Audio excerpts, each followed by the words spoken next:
Colleagues, ladies and gentlemen, welcome back from the tea break. Just want to make sure that we have the right people in the right venue. So if you are here, you are doing an oral presentation. And if you are doing, if you are showcasing your presentation, you should be outside. If you're doing your poster, you should be outside. Without any waste of time, I hope you enjoyed the scones and everything that was prepared for you outside your tea break. Without any waste of time, let's continue with the very first presenter who will be presenting from the Department of Marketing. And I saw Dr. Drosky, I saw Dr. Weinberg, I saw Professor Roo. I'm sure they will be excited to have I saw Dr. Naidu as well, the very first presenter from their department, but she is representing marketing, postgraduate diploma in marketing. Ladies and gentlemen, can we please give a huge round of applause to the person who's going to break the ice for all of us, our first presenter, R.K. Rakudu. Okay, good morning, colleagues and fellow students. My name is Kilebohile Rakudu, and I am from the Department of Marketing, Supply Chain, and Sport Management. And I am going to be presenting on the following topic: digital desire and personal branding, a strategic self-presentation in online dating apps, which is a systematic literature review.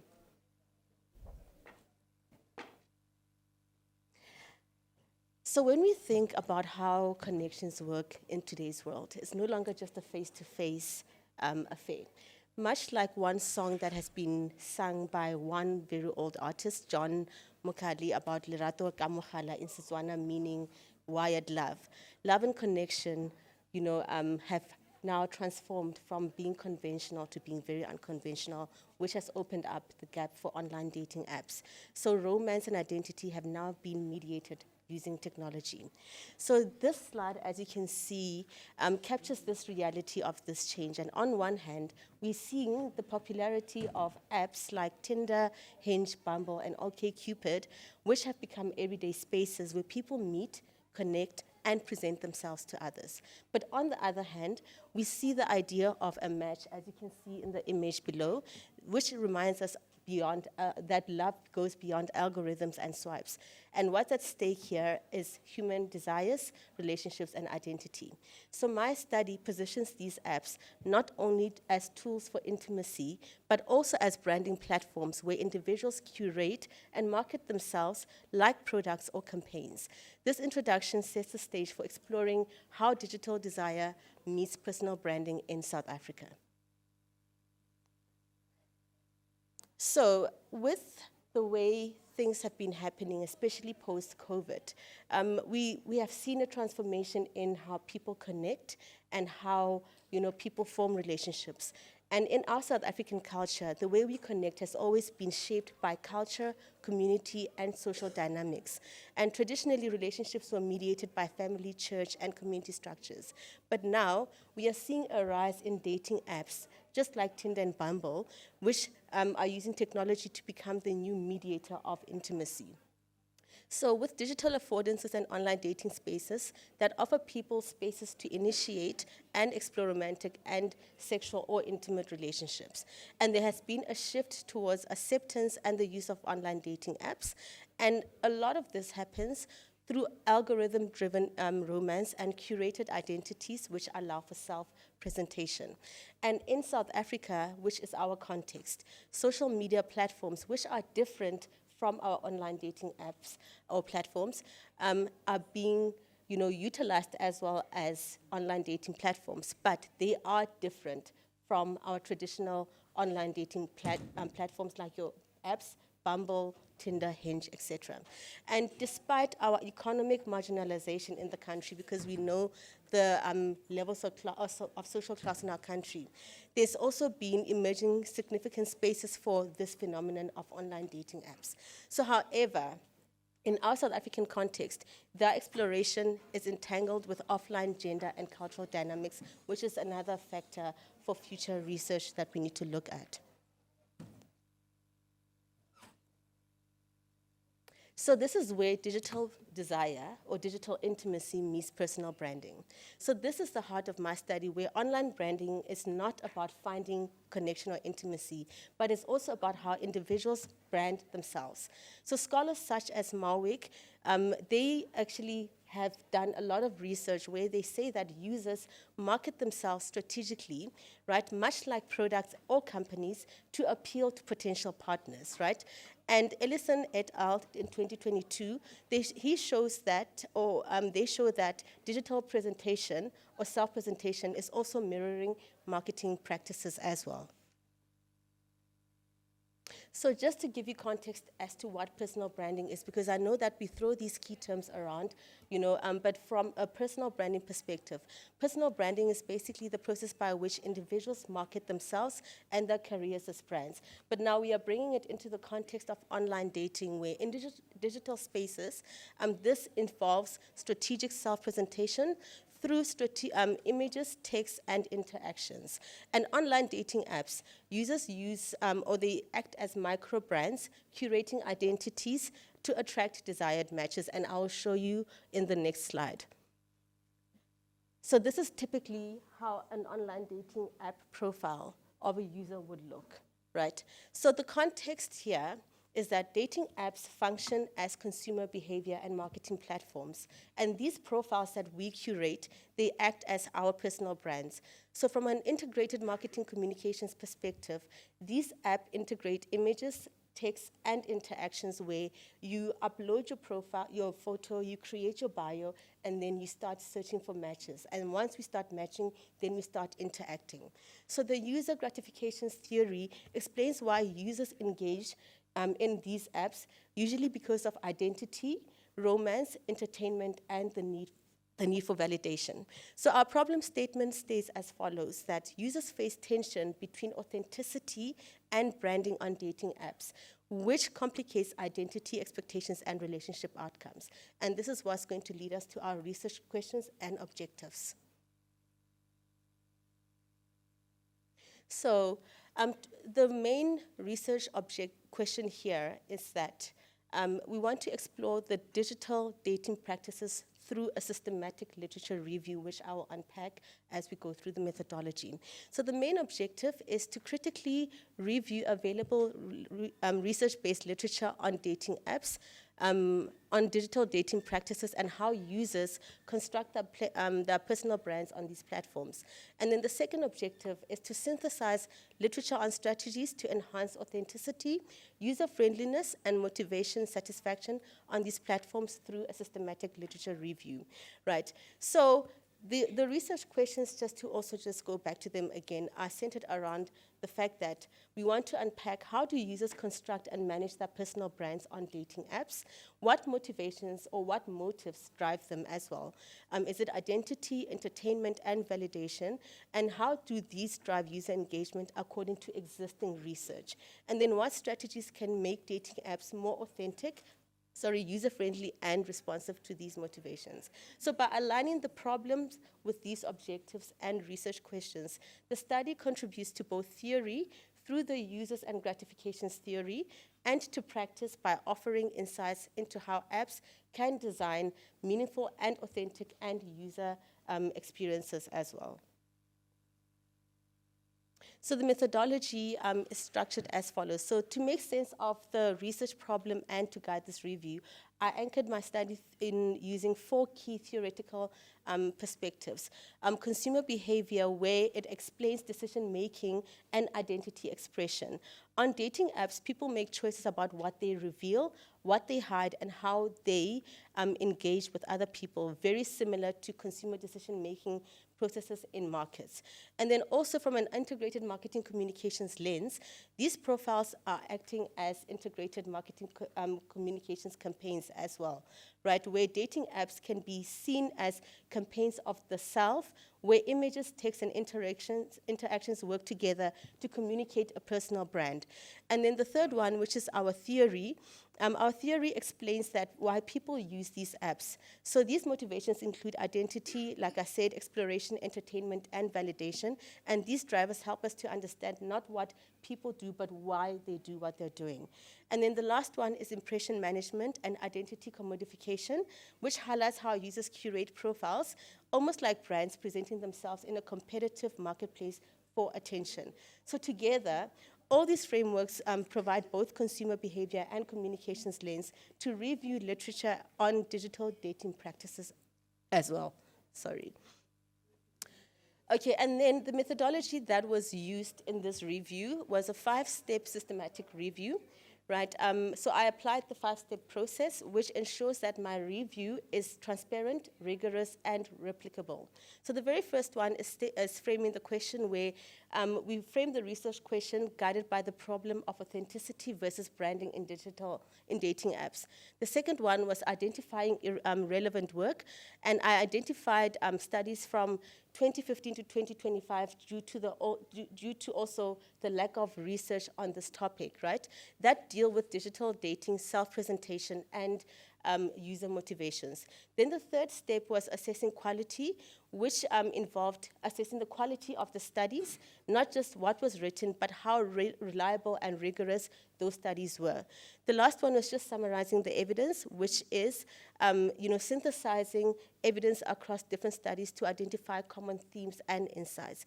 So finally, the final step, which is interpreting the findings, in the light of my theoretical frameworks, this was just drawing the connections between consumer behavior, integrated marketing communications, as well as user motivations.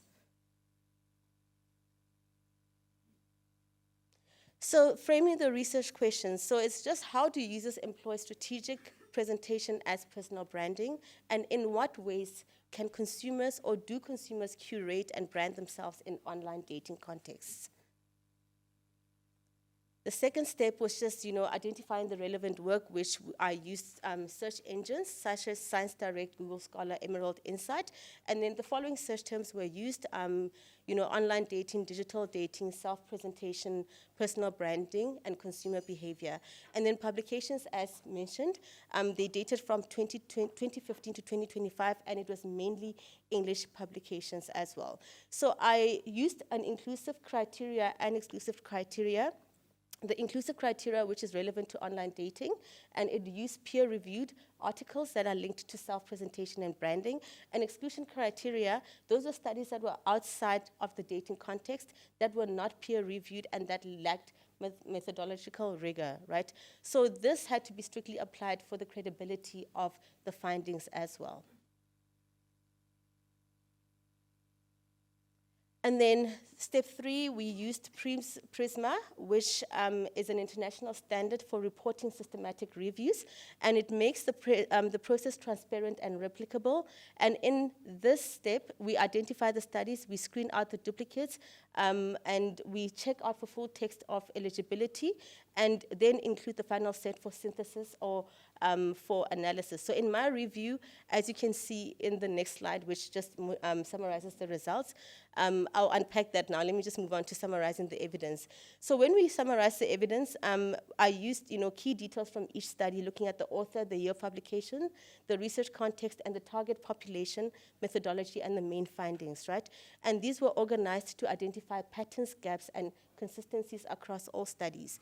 And then interpreting the findings, so applied thematic analysis was used to interpret the evidence in relation to research questions and theoretical frameworks. So we focused on, explaining users' motives, self-presentation strategies, and the tensions between authenticity as well as personal branding on dating apps.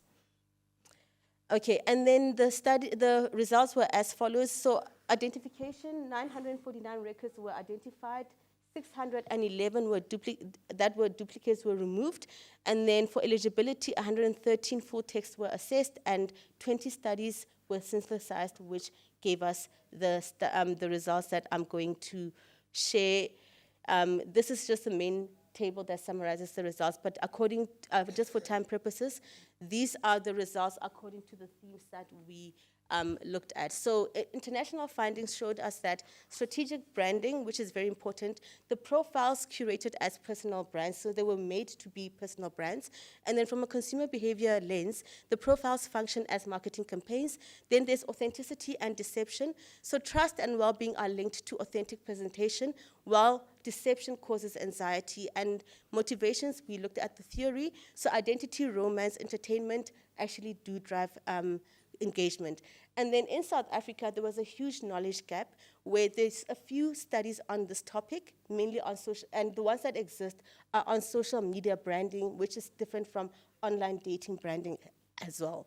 And then there is lack of local studies, and branding as consumer behavior is underexplored. And then there's also little evidence on user experiences and authenticity, deception, and risk. And also, there are largely unexplored motivations for using online dating apps, which are not yet documented. So the significance of this research in closing is that from an academic point of view, it extends to both the theory of consumer behavior and marketing into online dating, and it positions dating apps as IMC platforms, and it applies the users and gratifications theory, and it also adds to the South African literature on digital intimacy. The practical part of it is that these insights are important for marketers and app designers and for communication professionals, and it supports authentic branding and privacy in digital spaces. And on the societal part of things is that this highlights that authenticity, identity, and the risks of deception are very real. And then it also addresses the inclusion and exclusion, which is gender, culture, and orientation, and it contributes to the digital well-being debates about privacy and online safety as well. And then these recommendations that will be given, that are going to be given to marketers, is that we need to use authenticity cues, right, to build campaigns and digital well-being. And we need to also position dating apps as safe and genuine spaces that can strengthen user engagement. For platform designers, it's important to create features that encourage authenticity, for example, through verification systems on prompts that support honest self-presentation, and at the same time, stronger privacy measures to protect personal data and reduce vulnerability. And then finally, for researchers, future studies should be cross-cultural and longitudinal, especially in South Africa, where motivations and behaviors may look different across cultural points, but yet this remains underexplored. So in closing, these recommendations highlight practical steps that align with the academic and societal contributions of my study, and I'll conclude by tying the research problem with the theories and findings together. So in closing, right, the research shows that online dating is more than just a social practice. It represents a new frontier for personal branding. And apps work as integrated marketing communication tools, right, where profiles act as campaigns for self. And then authenticity tension. The key tension emerges between authenticity and strategic branding, while authenticity supports trust and well-being. Inauthenticity, right, creates risk of exclusion, anxiety, and dissatisfaction. And then theoretical grounding in this aspect, right? So the frameworks like the users and gratifications theory and consumer behavior both explain the motivations for using online dating apps, which are centered around romance, identity, entertainment, and validation. And these strategies can be used to help people present themselves. So the South African gap, in closing, right, is very clear and is very big. While international studies are richer, local experiences of authenticity and branding and motivations remain underexplored. And this is what positions my study as both timely and relevant. So in closing, authenticity stands out as the most attractive and sustainable strategy, both in branding and in love. I thank you very much. Thank you so much. Thank you so much, Ms. Rakudu, for that beautiful presentation. My mistake was not to give time, but you were the first presenter, so I allowed you because you broke the ice and everyone is now comfortable. But Dr. Makaleng, thank you so much for reminding me. You're part of the organizing team, so time. So I'm going to kindly ask that you time, so the presenters have 15 minutes to present and 5 for Q&As, ne? Thank you so much. And then this is the 5 minutes for Q&As. Mpumi?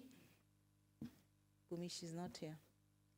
We do have a mic. Maybe if you have a question, yes, Prof.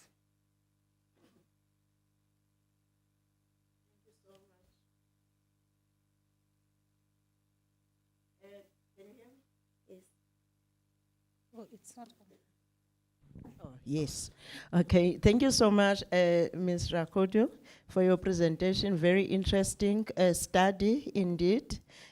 Particularly now we are seeing a bloom in the online dating scene, and also there are risks, as you indicated there. However, you did indicate that obviously you did a systematic literature review, very interesting one. But you did mention something about quality. How do you ensure the quality of this data? I think you just cruised there without spending more time on the quality aspect of it. So we would be interested, I'll be interested, how did you ensure quality in the articles that you reviewed? That is number one. Number two, in your earlier slides, you projected ones on research goals, objection, and limitation. However, I'm not sure whether I missed the limitations. Oh, yes. Yeah, because I didn't see that, so I would have, it would be interesting. However, it's very interesting, and also your uses and gratification theory. So, but now in your uses and gratification theory, I saw that you just picked up entertainment and left out the other factors of UNG theory. Is that what you found in these studies that you eventually selected? Because you know UNG has got so many motives for using whatever application. So that is just my few questions, but indeed it's a very interesting study, very well done and written. Thank you so much. Thank you very much, Prof, for the question. So in terms of quality, how we ensured quality, that is why we followed the PRISMA framework, because that is a quality measure when you are doing systematic literature reviews. So it's a very rigorous process because you have to, you are doing a systematic literature review, so you have to go through a lot of articles and a lot of journals. So you have to ensure that, you have your batch and then you filter out your batch, but you have to follow the steps very, very carefully in order to ensure that you do not allow studies that are irrelevant to come and filter into the final synthesis that was presented. And then I hope I've answered you there. Thank you. And then in terms of the limitations, yes, I did forget that, and thank you very much for highlighting that for me. I do appreciate it. So the limitations are basically the knowledge gap, especially in our South African context, because, we are still, I don't want to say we're still behind, right? But there is lack of research that has been done. Many countries have different research topics on online dating aspects, right? And they've even linked it to, even mental health as well. But in the South African context, there's not a lot of studies. So that was one of my biggest limitations when it came to the study as well. Also, the fear of face because of our cultural dynamics in South Africa. We're living in a very diverse country, and social cultural dynamics also play a huge role.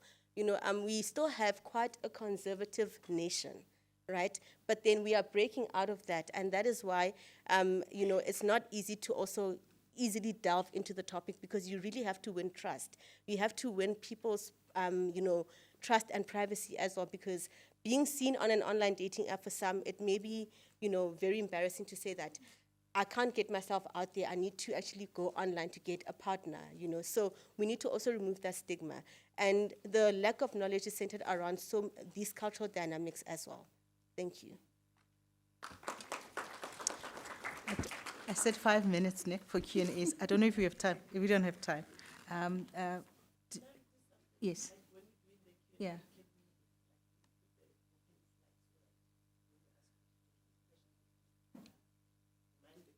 Who the person? Yes. The last one. Perfect. Panel members, can we move on because of time? Anyone with a pressing question?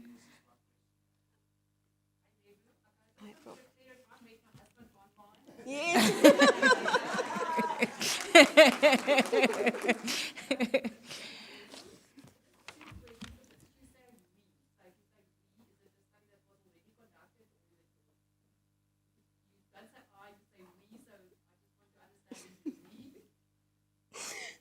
Prof, it's a study that I've been working on, especially now for my postgrad. It's just that I've tweaked the topic a bit, but I was supposed to refer to as I and not we. Thank you for highlighting that.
Thank you, Thank you. Prof. Thank you so much. Thank you. Thank you very And much thanks for your time.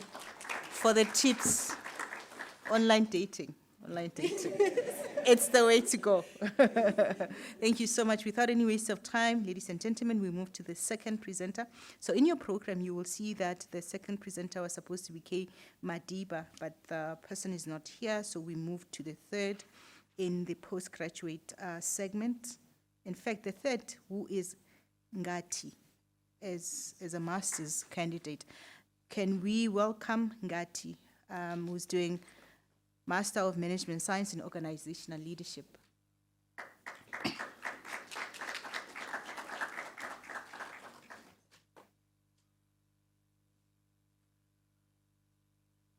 think we could have done better, Divakwani, if we had lined up everyone's presentation here, so we save time. Presentation. It's here. Okay.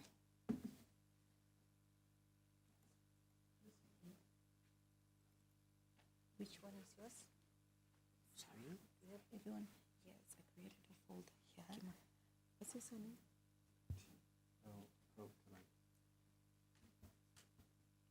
Tulani, the Zulan. Yes. Oh, Dam. Yeah. Pearl Tulani, this one. Yeah. Okay, thanks a lot. So you have 15 minutes. 1-5. 1-5. Right. Not sure to use this mic or this one. Any. Right. All right. Good morning to everyone, my esteemed colleagues, distinguished guests, and my fellow researchers. My name is Pearl Tulani Ngati, and it is a privilege, to present at the Faculty of Management Sciences Symposium today. And, before I start, I have to confess that, presenting research is a bit like downloading a new update on your new cell phone. You're excited about the improvements, and you're also hoping that, halfway, the system does not crash, when you have to open your banking app. So today I will be sharing my study titled The Adoption of Digital Technologies in Enhancing Administrative Employees' Efficacy at a Selected University of Technology.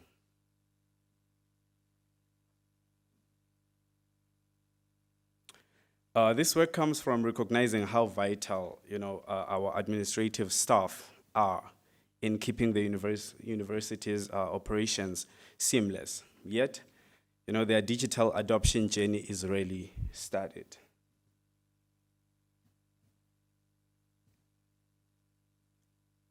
Moving on, the goal here is very simple. It's very simple that, it's simple yet crucial, to investigate how adopting digital technologies influence the efficacy of administrative employees.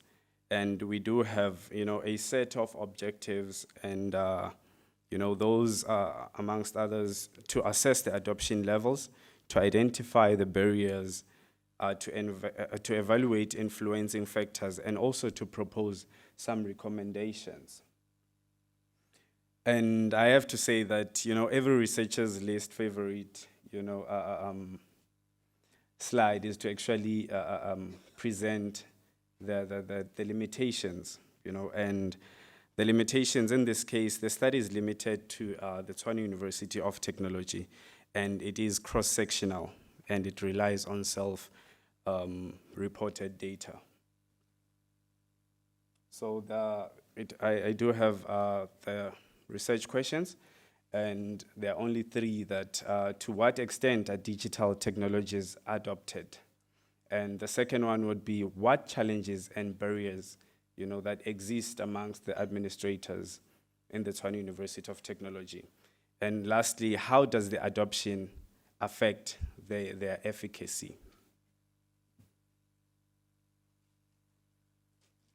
Moving on to the next slide.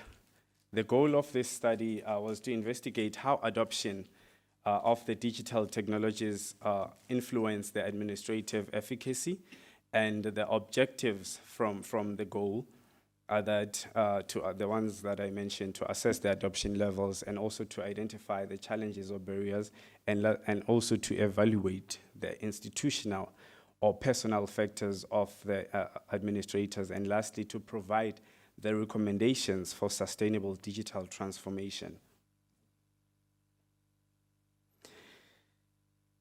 In other words, I didn't get to test whether, the employees or the administrators, secretly love or hate their job, or love their computers, especially after hours, but I had to stick to the surveys.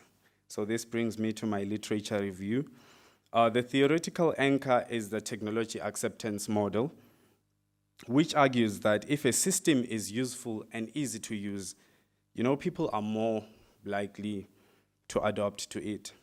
In practice, tools like the enterprise resource platforms or systems like workflow automation, the document management platforms, are seen to reduce manual work, and also to improve accuracy and enhance, the responsiveness. But the literature also reminds us that, people are people after all, whether technology is there or not. Barriers will include resistance to change from people or the administrators themselves, and also digital literacy gaps, poor infrastructure, and inconsistent institutional support. In short, while the technology may be smart, if the people are not convinced, or supported, the adoption story will obviously get tricky.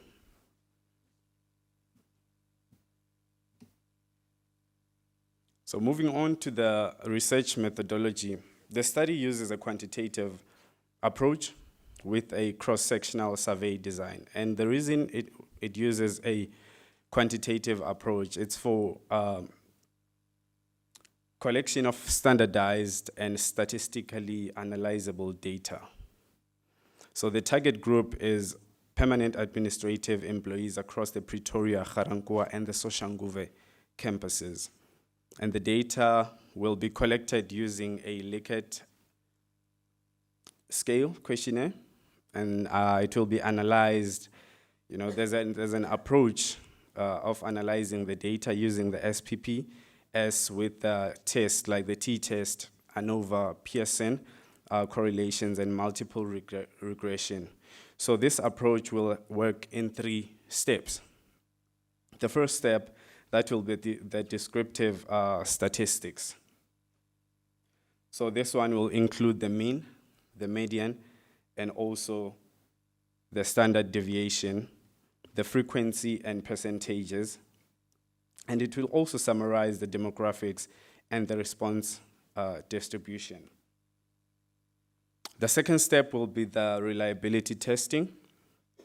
The reliability testing, it uses the tool of Cronbus Alpha, and it has the threshold of 0.70, which is the acceptable reliability. And the last step is the independent sample, which is the t-test. It compares two groups. The gender, for example, it will be the gender and also the campuses that these administrators are in.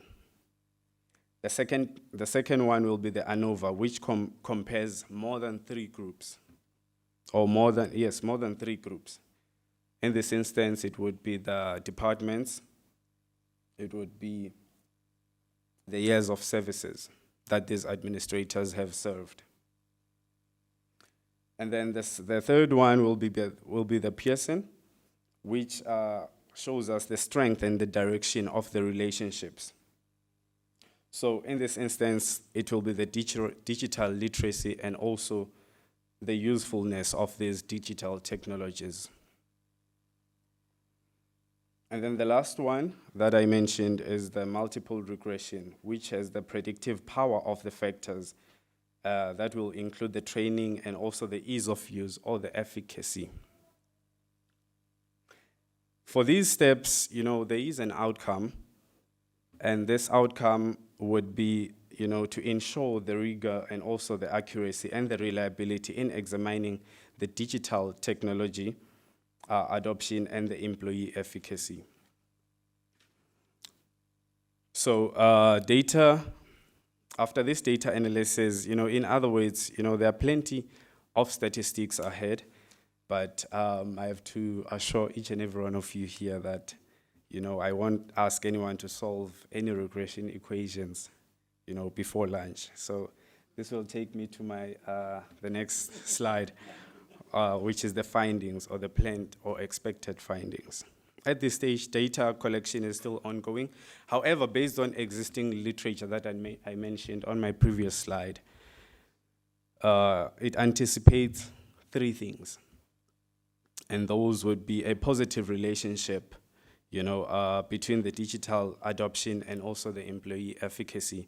The second one being training and institutional support, being, the strong enablers of adoption. And the last one is the institutional factors, such as the leadership and also the infrastructure, proving very critical. So think of it like giving someone a new smartphone that you just bought.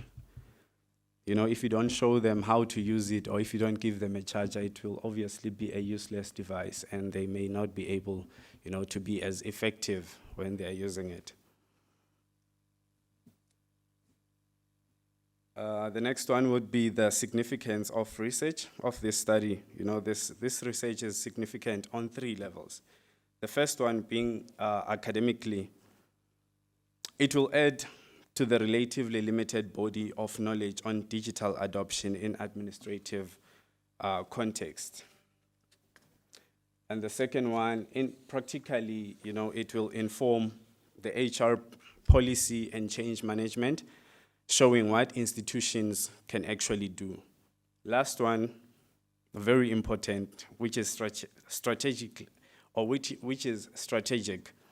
It highlights how the universities can align technological innovation with operational goals. After all, technology should not just sit in offices and gather dust. It should actively make work, smoother and more effective. On my last slide, the recommendations or the planned recommendations. The expected recommendations include, strengthening the digital literacy training programs, improving the infrastructure and technical support systems, encouraging structured change management strategies, and lastly, developing the criteria to evaluate how effective digital tools really are. Because at the end of the day, it's not just about having the technology, it's about making use or making sure it actually works for the people that are using it. And in closing, I'd like to say, this study emphasizes that digital transformation should be people-centered, and by focusing on administrative employees in the Tshwane University of Technology, we can ensure that digital adoption enhances not just efficiency, but also job satisfaction and service excellence. Thank you so much for your attention. Thank you so much for that enlightening presentation. I love how everybody is so relaxed and poised. What are you giving them? You know, the department's HODs and section heads, you are doing a great job. Look how your students are so confident and poised, and they're just flowing. I love that. Well done. Without any waste of time, we are going to the Q&As. We're going to start on my right. Yes, ma'am. Thank you so much, Mr. Ngati, for the insightful presentation. Mr. Ngati, you mentioned that you're going to use regression in your study, and you mentioned multiple regression. So my question to you, and I think you also mentioned the variables that you're going to be evaluating. My question to you is, how are you then going to measure the performance of your regression model? Thank you.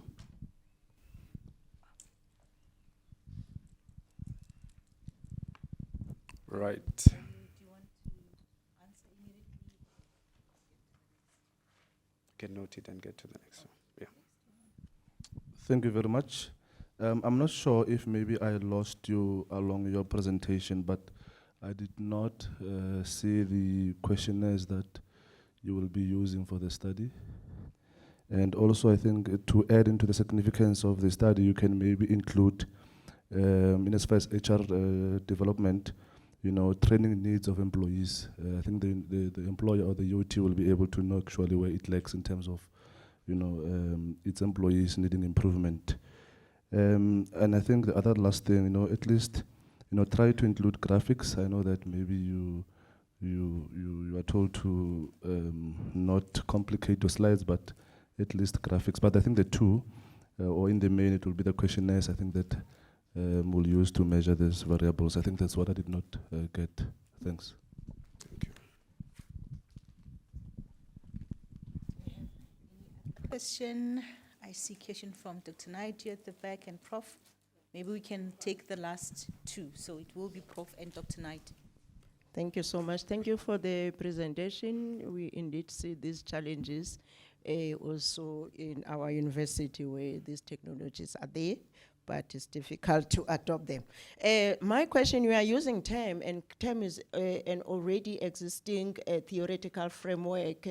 First, what is it that is new that we are bringing to your study, given that there are also other theoretical frameworks that are focused on adoption? That's number one. Number two, which is the final one, I think I will be concurring with my colleague there to say that if you can really project, do a conceptual framework for your variables so that we understand this relationship we're trying to test, because currently it gets to be a bit, you leave us behind to understand what exactly that we want to test. A conceptual framework is going to assist, because it appears that it's going to be a large model that we are going to test here. Thank you so much. Thank you so much, Prof. Dr. Naidoo. Yeah.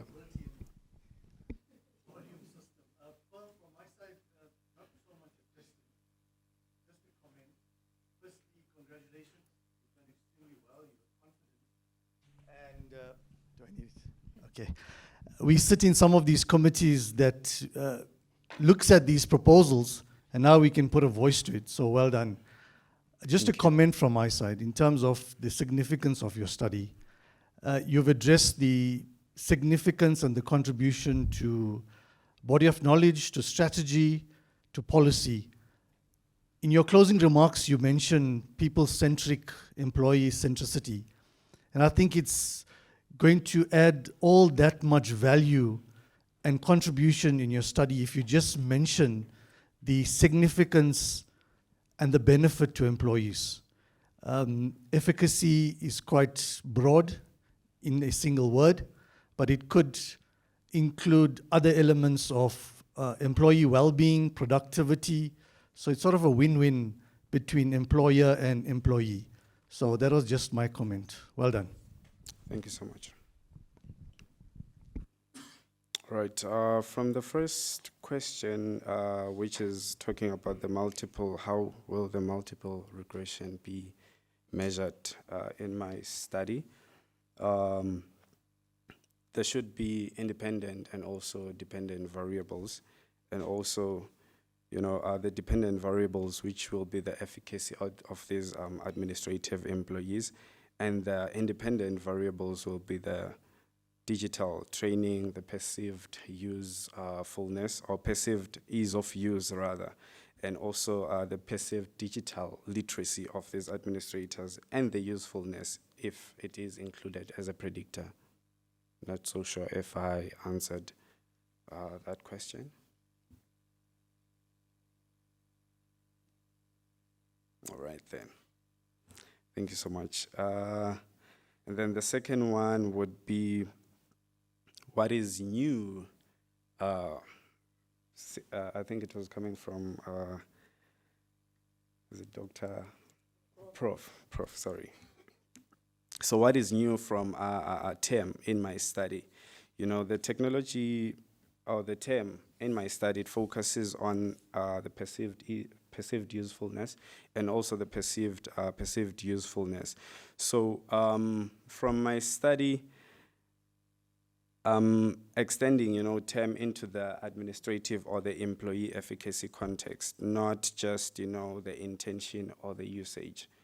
And then the next one would be also adding the digital training as recommended, and also the digital literacy as external variables of my study, which are not part of the original term.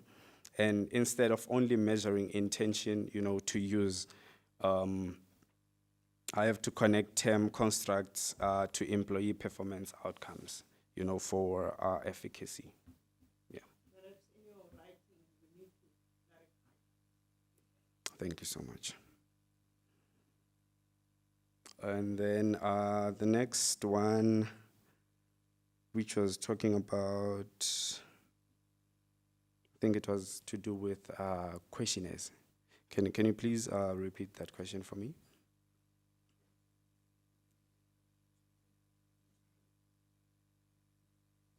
Pardon? Or the instruments that I will use to collect data. So firstly, I mentioned earlier that the data will be distributed as the Likert questionnaire, but having to collecting the data, I will be using the SPSS, software, where I will be. First, let me say the questionnaires will be distributed using the Microsoft forms, which will be a bit easier, to analyze that data. So having to collect those as when they are distributed to these administrative employees, when they submit the forms, then I will be in collaboration. I'll be working with a professional statistician from the university, which I think she will guide me on how to actually, gather the data and also, analyze it. Thank you.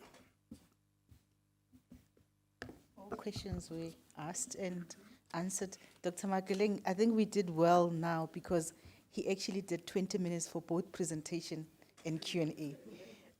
So we are well done on time management. Can we please appreciate him? Thank you so much, sir, for that presentation.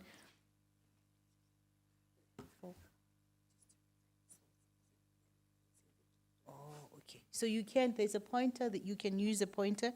Thank you so much, ma'am, for that reminder.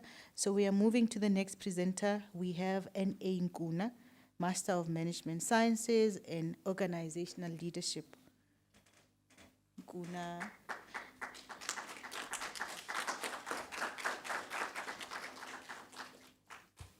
This is yours. No?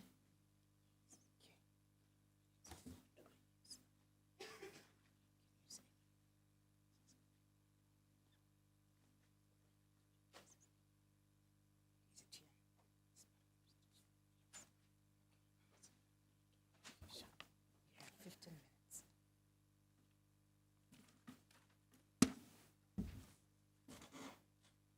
Good morning, everyone. There's always something I've seen people doing, and I've always wanted to do it. Please give me the opportunity since it's Heritage Month. Sanbonani? Tobela? Abshene? Goeiemorgen? All right. No, thank you. Thank you for letting me live out my fantasy. Good morning again to the distinguished panel, to colleagues and to fellow researchers. My name is Nzakise Achivankona, and I'm a master candidate in organizational leadership. My topic is leadership practices for overcoming communication barriers in virtual project teams at a university of technology.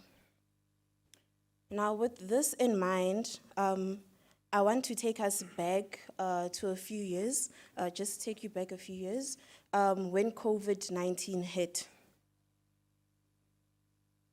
Tshwane University of Technology, just like many other universities or institutions, had to go and, had to fully go online.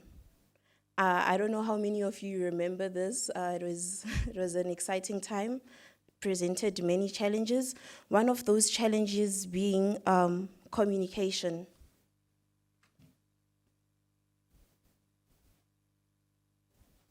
Okay. With that being said, we had to resort to having classes online, having tests online.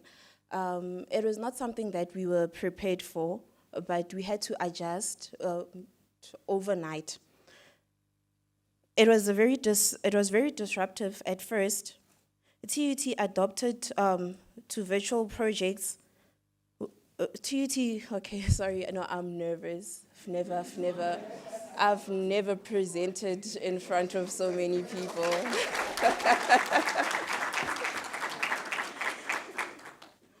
But then, like Dr. Nessa Mvumi said, we are here to learn. We are here to learn, so yes. Before I go further, I just wanted to let you know that with this study, it's still in the proposal stage.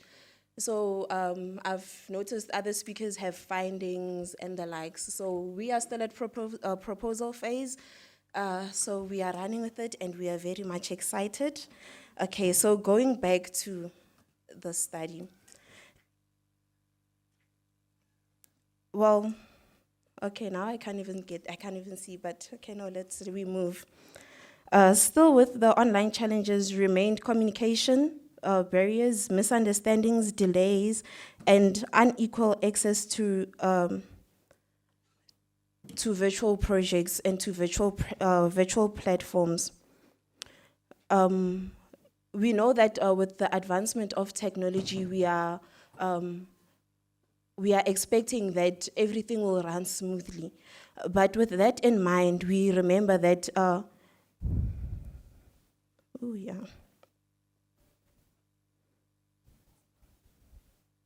Okay, with that in mind, we remember that it's not technology alone does not guarantee success of communications and of projects. With this study, we'll be looking back into the background, the research problem, the significance, and the likes. Moving to my background session, the shift of virtual projects created new opportunities. Teams became more flexible. Collaboration and strength across campuses was developed. But barriers appeared and delayed feedback, unclear messages, and weaker cohesion arose. In academic environments, these barriers affected everything, such as teaching, research, and administration. Research shows that leadership practices are the center of reducing barriers and improving communication in virtual project teams.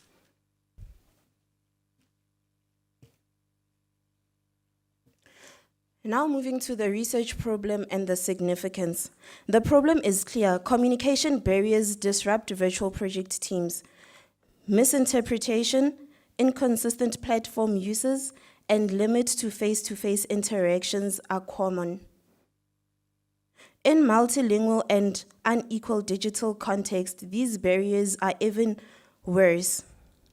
The consequences of this are very serious, as teaching and learning slows down, research weakens, and administration becomes less effective.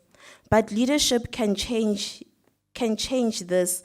Leaders who build trust and communication clearly can minimize these barriers. This study matters because it supports higher education's digital transformation and strengthens teamwork in academic environments.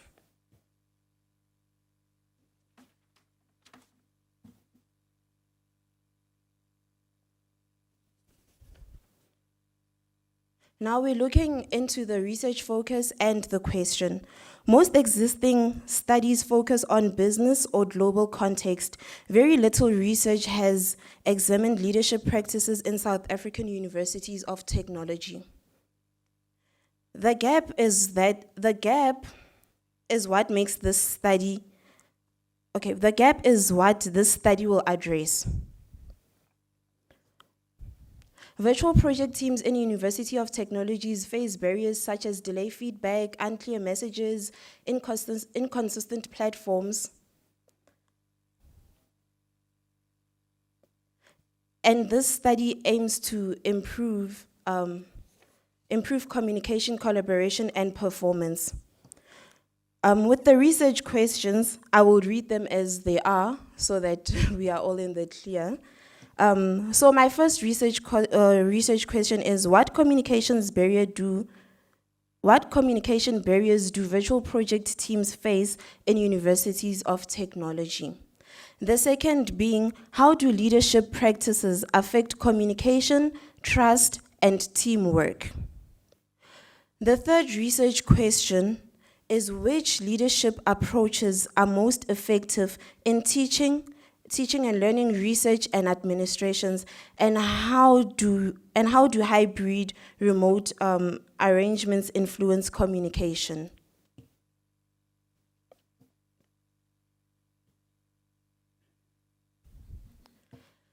We are now looking into the research aim, objectives, and limitations. The aim of this study is to explore how leadership practices help overcome communication barriers in virtual project teams. To this study, we have 4 objectives. The first is identifying barriers. The second, examining how leadership influences trust and teamwork. The third being determining effective leadership approaches, and the fourth being exploring how hybrid arrangements influence communication.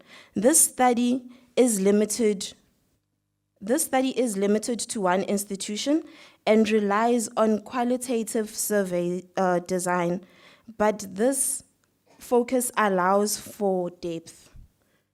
So yes, with every limitation, there must be a solution. So yes, with the literature review, it shows 3 key points. The first, communication barrier. Okay, my apologies. Okay, with the literature review shows 3 key points. First, communication barrier weakens effectiveness in virtual project teams. The second, leadership. The second is leadership practices. Leadership practices, trust, clarity, and responsiveness make a difference. Whilst the third is inconsistent technology itself becomes a barrier. With this, we have the relevance of the study. Building on one's insight, this research examines how leadership practices can be applied in overcoming communication barriers in the universities of technologies and strengthen collaboration across teaching and learning and research administration.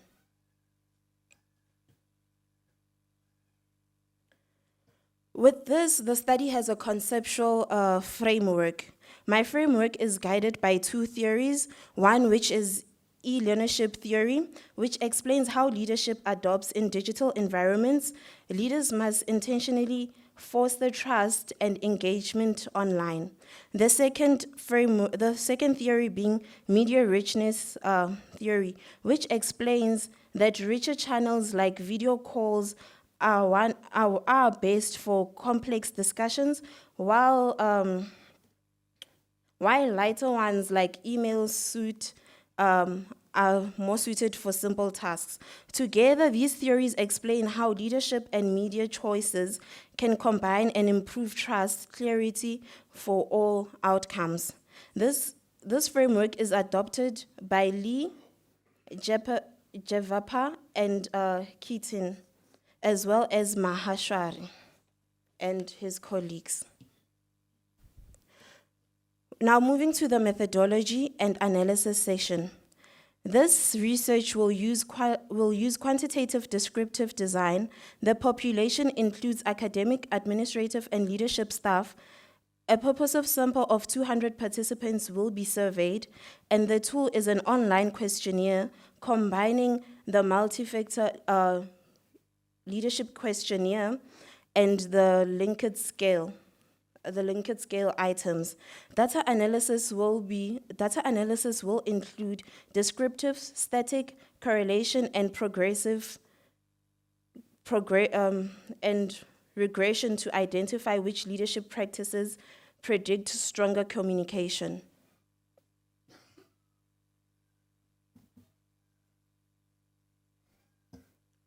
Now moving to the ethical consideration. This study follows ethical standards guided by university's ethics committee as well as the POPI Act. Participation will be voluntary. A consent form will be obtained electronically and all data will remain anonymous and secure. Findings will only be reported in an aggregated form. Ethical integrity is, after all, the center of this is at the center of this research. Now, as I had mentioned, that this study is still at the proposal phase, so my findings and recommendations are those which are anticipated. I anticipate this study to confirm that barriers like delayed feedback, unclear messages, or uneven platforms use are common, and that leadership practices are likely to be shown as key solutions, especially consistency, clarity, and trust building. My anticipated recommendations will include training leaders in digital communication and e-leadership, standardizing platforms across faculties, promoting trust building activities, and extending research to multiple institutions for broader insight. Okay, with the references, they were compiled based on the TUT Harvard standard. Now, in closing, I'd like to say bridging communication gaps in virtual project teams is not just about technology, it's about leadership. Strong leadership practices can transform communication, build trust, and ensure that universities of technology thrive in the digital age. I thank you.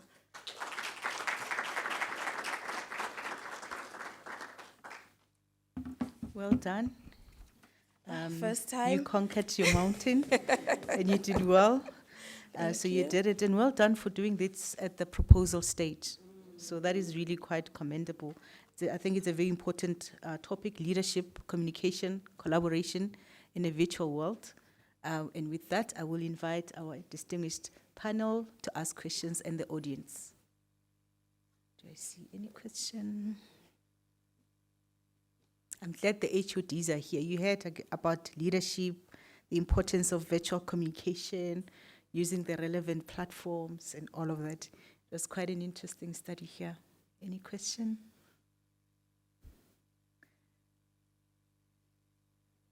Yes, please.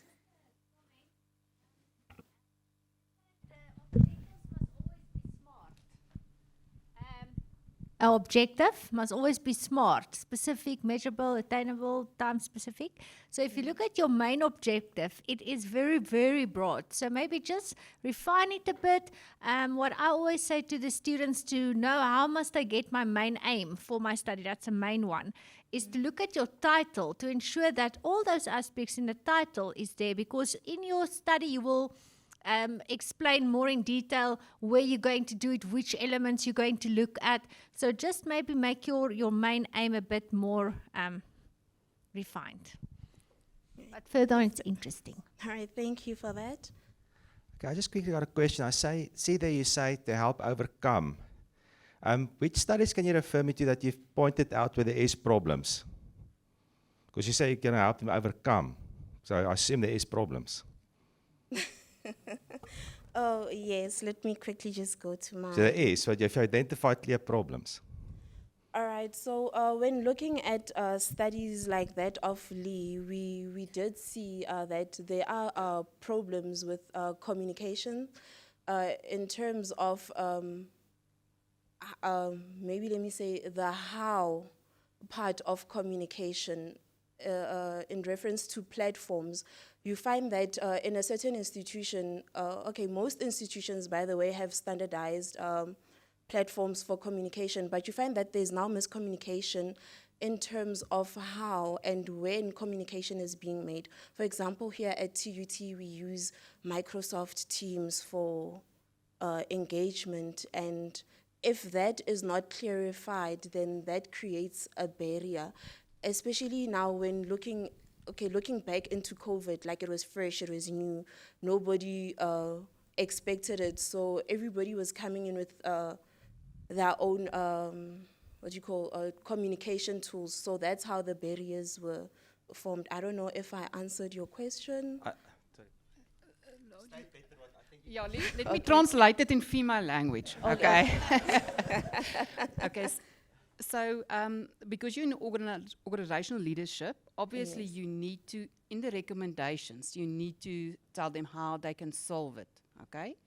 But what I think my HOD is saying is, if you put it already to overcome, it means you focus on the practical benefit instead of. So are you going to look at whether they perceive it as barriers, or you're going to identify, that will be your research objectives, to get information, to make a decision. But then maybe you develop a framework, you will give solutions. So there's always a difference between a research objective, because in research we don't overcome, we don't implement strategies. We first do the research, and then based on that, with a sound scientific research, we implement or recommend recommendations. I think it's the terminology. Oh, okay. All right. Okay, so with this study, me being new here, what I'd like to do is first to identify those barriers. Identify. One word. Okay. 100%. All right, thank you. Thank you so much. That feminine approach worked. Thank you so much. did it. Yeah. This is a wonderful opportunity. This is actually an examination. And you are so blessed to come here at your stage of proposal, because the questions that are being asked today, you go back and refine it. And your proposal, by the time you're done, will be the most beautiful piece of work ever. So thank you so much, colleagues, for also guiding them and advising them. We really appreciate this. And that's the purpose of today. Apart from the certificates, this scholarship engagement is the purpose of today. So with that, we move to the next candidate. We move to the next candidate, who is K.E. Kekana, Master of Management Sciences and Labor Relations, People Management. Anyone from PMT? Anyone representing PMT? Okay. We are here to support you, don't worry. Even if there's no one from PMT.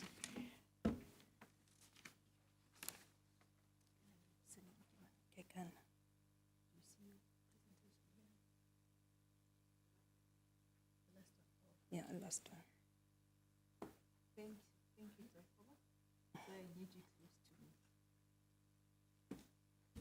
Okay. Now the nerves are coming.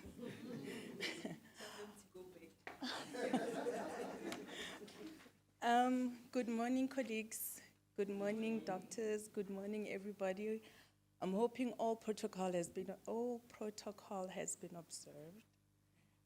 Just to make a few amendments, I'm KJ Kekana, and KJ Kekana, and I'm a master's student from supply chain management, and not that, not labor relations. It's just a mistake that has been made. And here I am today. So my topic is an assessment of a strategic sourcing in a selected government department. Just to note that currently I'm at my proposal stage, so I'm still at the early stages as well. So I'm hoping that the questions will not be too difficult, So with that being said, yes, I'm standing here and I'm asking myself, or I'm trying to kind of sort of understand what is public procurement. And my definition of that is that public procurement in South Africa is the process through which government departments, municipalities, and state-owned entities now procure their goods and services and infrastructure. And why is it that they need to procure these goods and services and the infrastructure within their departments? It's because they need to now have service delivery. There's critical service delivery issues. So now we need to try and push service delivery so that there's going to be an economic development and transformation within within South Africa. The challenges to that is that there is a lot of regulatory limitations. There's weak capacity in terms of our skills that we've got, in terms of the people that work with us. And then the opportunities of this is that sometimes we need to now implement strategic sourcing. But now the problem that I have identified is that most government institutions don't use strategic sourcing. Instead, they use the traditional way of procuring goods and services. When I dived into my literature, I saw that there's a lot of regulatory frameworks for public procurement in South Africa, and most of us now are then in the supply chain management perspective. We are guided by the Constitution in Section 217 of the Constitution. We are also guided by the Public Financial Management Act, the Municipal Financial Management Act, and other acts that are in place which try to implement fairness, transparency, equity, and accountability. But within all these acts, there's a lot of things that one cannot do because now you are binded by all these acts. And then I also moved on and looked at our supply chain management policy framework, which deals with the demand management.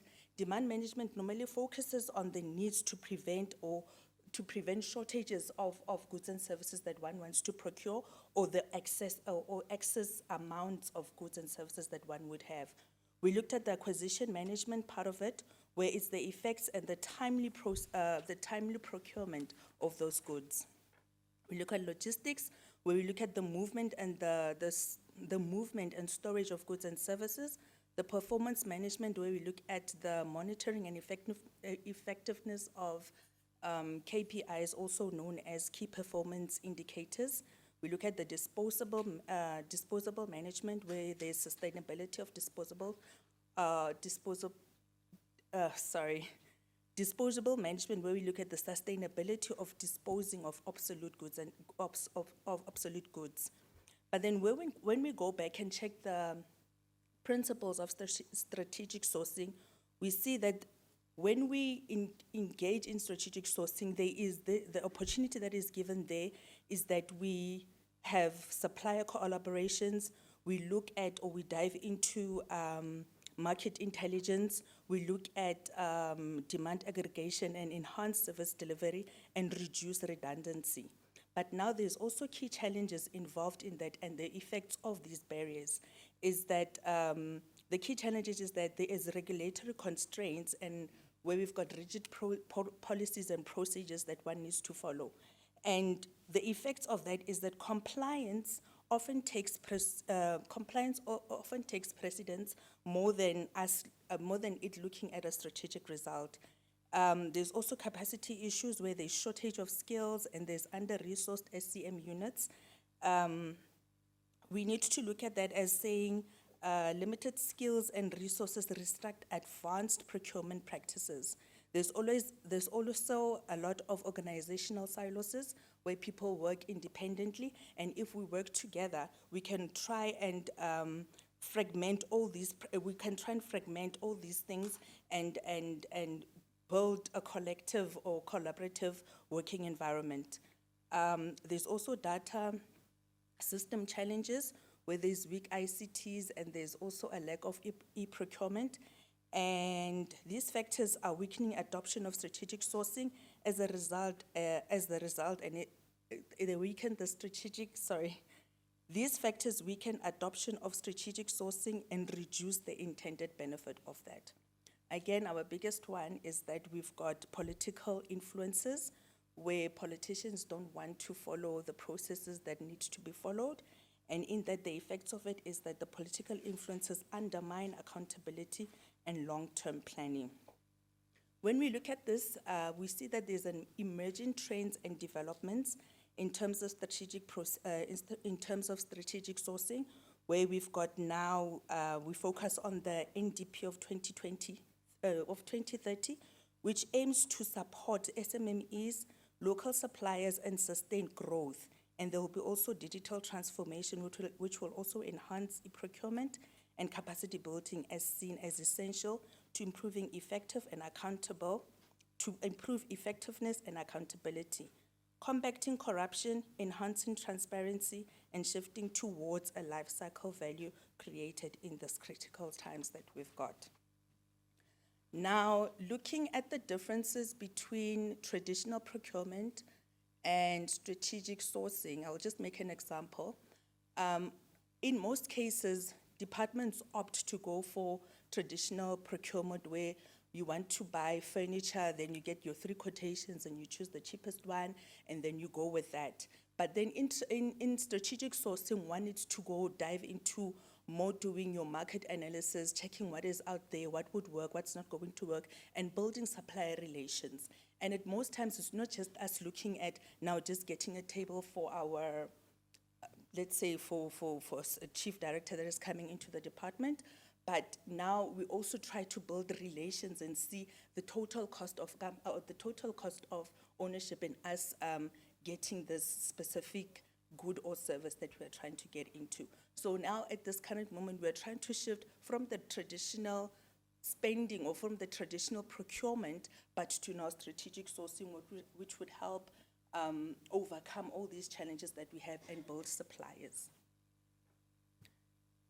The research problem that I have identified is that there's a lot of frameworks in place, if I've indicated the PFMA, MFMA, triple PFA, and Treasury regulations, and we find that employees tend to go more to the traditional and the compliance side of it, and now the challenge is that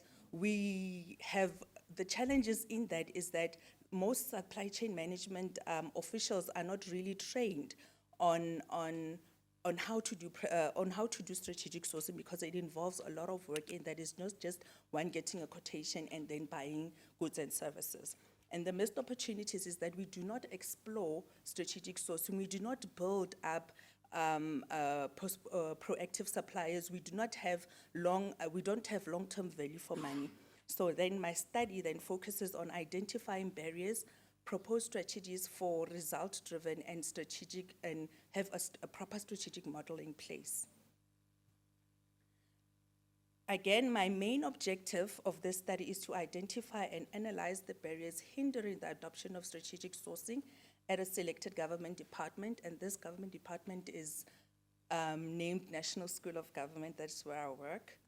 And the secondary objectives to that is to analyze the current strategic sourcing processes employed by the National School of Government, to identify and critically examine the key barriers affecting the implementation of strategic sourcing within the National School of Government, to assess the impact of these barriers on an overall effectiveness and performance of strategic sourcing initiatives, and last but not least, to recommend the appropriate interventions on mitigating strategies aimed to strengthen the strategic sourcing implementation process within the National School of Government. Whew. My research methodology.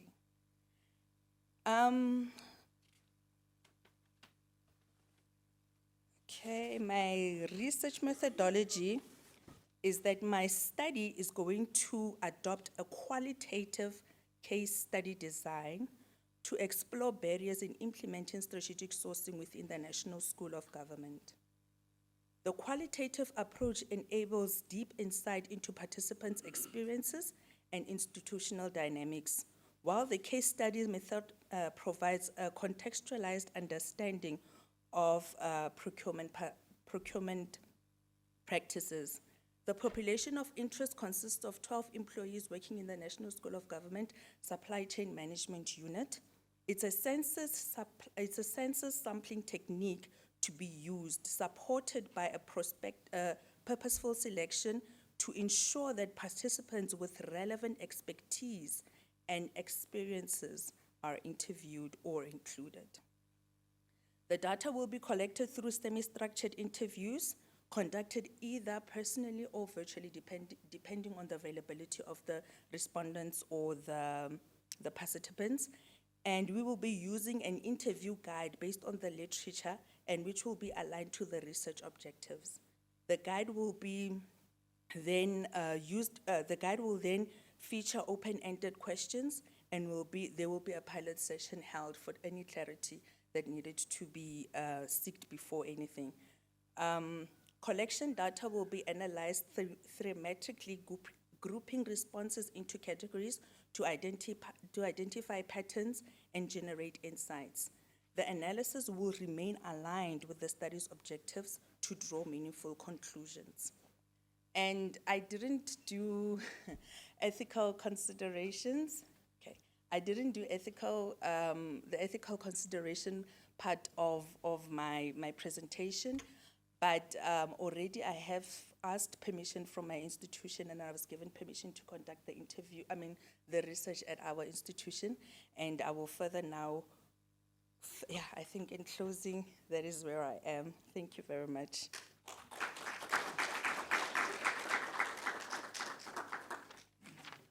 Thank you so much, ma'am, for that insightful presentation. I thought you were going to do it at TUT because I was thinking, are we doing traditional procurement or strategic sourcing, you know? But you're doing it at NSG. Who's the supervisor? Dr. Lawson. Oh, I thought as much. I thought as much. I know that he was recently appointed to be part of the NSG quality assurance team, something to do with that, but it's a high-profile appointment there. So thank you so much, and congratulations, Dr. Lawson, for to represent TUT at the National School of Government, and yeah, that you are in the right hand with Dr. Lawson, definitely.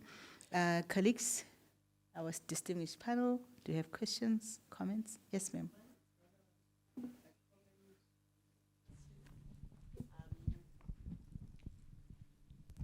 Thank you so much, Ms. Kekana. Yes, I think I've shared it correctly. You mentioned something about proactive suppliers. What do you mean by that? I'm quite interested in that aspect of your presentation. And then the comment is on the use of PowerPoint. Remember, PowerPoint is a visual tool. We take advantage of it, because at some point we got a little bit distracted to follow what is happening. Yeah, so in the future, maybe try to take leverage of this awesome tool that we have. And then also, this is at a proposal stage. The topic is quite interesting. And also the other presenter also mentioned they're still at a proposal stage, but I don't see any timeline. Remember, this is a project. A project should have a time schedule. There's also a financial aspect that didn't come out from you and as well as the previous presenter. So I would like to encourage all the students maybe that are at a proposal stage when they present such topics, just to see if this thing is really feasible. Thank you, those are my comments. Yes, Prof.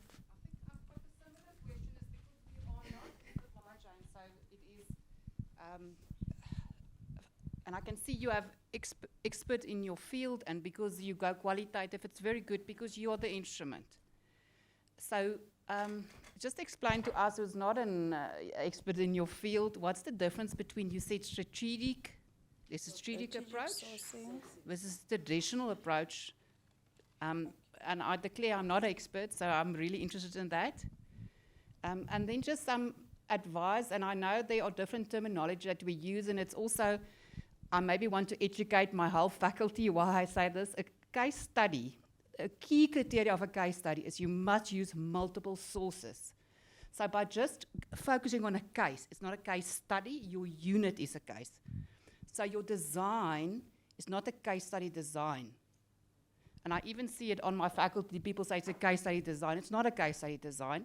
So your design, you need to select a specific qualitative design. And it doesn't have to be a complex, like a grounded study, but your design is not a case study. So with a case study, and don't do a case study, I don't say do a case study, but your design is not a case study. Okay. Because with a case study, you need to have, it's not only that you select a case, you need to have multiple sources of data. So you need to do content analysis, so don't overcomplicate that. And then I just want to test your feeling for qualitative. So in qualitative, the next phase, you obviously need to ensure that there's quality. So what are you going to do? What are the, and I don't want to give you the answer, so it's not reliability. What are you going to make sure that there's quality in your research? Okay. That we can trust your research. What are you going to do? Trustworthiness. Okay, yes. And how are you going to do that? Practically. I'm thinking, it's at the top of my head, because my sample, the 12 people that I have selected, they already have the necessary expertise and experiences working within the 100%. SCM environment, and them now opting to do traditional procurement rather than strategic sourcing. So because of those expertise that they have, then I would then get my the trustworthiness of what they are saying from my research. I'm not sure if I answered your question. Okay, just read a bit more about trustworthiness. Okay. And then for us, just to conclude, tell us in simple terms that we understand, what is the difference between traditional and strategic supply chain?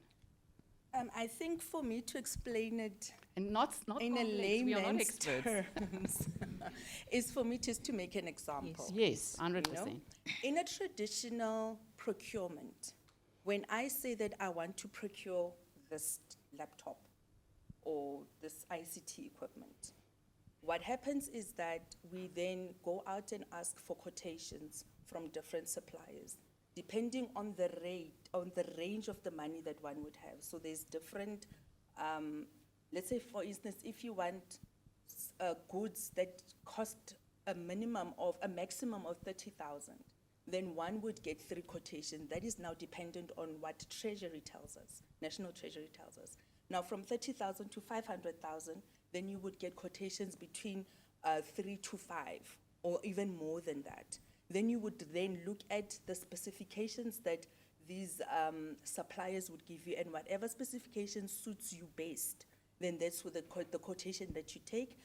Include looking also at the pricing of it, the cheapest quotation goes. Look at that, and the method we know, and what's strategic, because we don't. So that is the traditional way of doing things.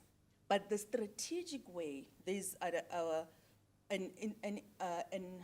unit within National Treasury where they do transversal contracts, where now they would have contracts with different, they would group them together for stationery, for supply, for your Okay. ICT, for your furniture and all of that. So that they would have a lot of suppliers within one grouping where they've got ICT equipment. And then from there, you go to Treasury and say, I want to participate in these contracts that you have. Then you go to them and ask for quotations as well, looking at your specs and what you require. And when you come back with that, you look at the pricing, you look at the total cost of ownership, you look at how it's going to benefit the contract that you have with this specific supplier.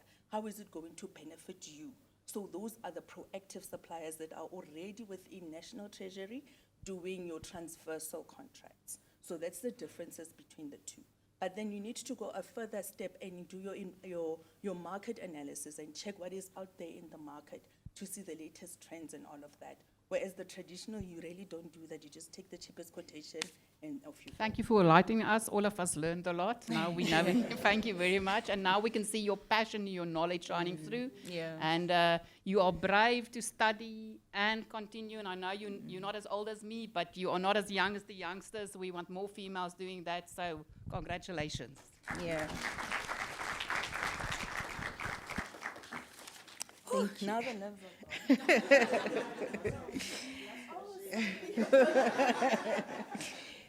In fact, it's not even a question. I think it's a comment and some recommendation. For instance, in your title,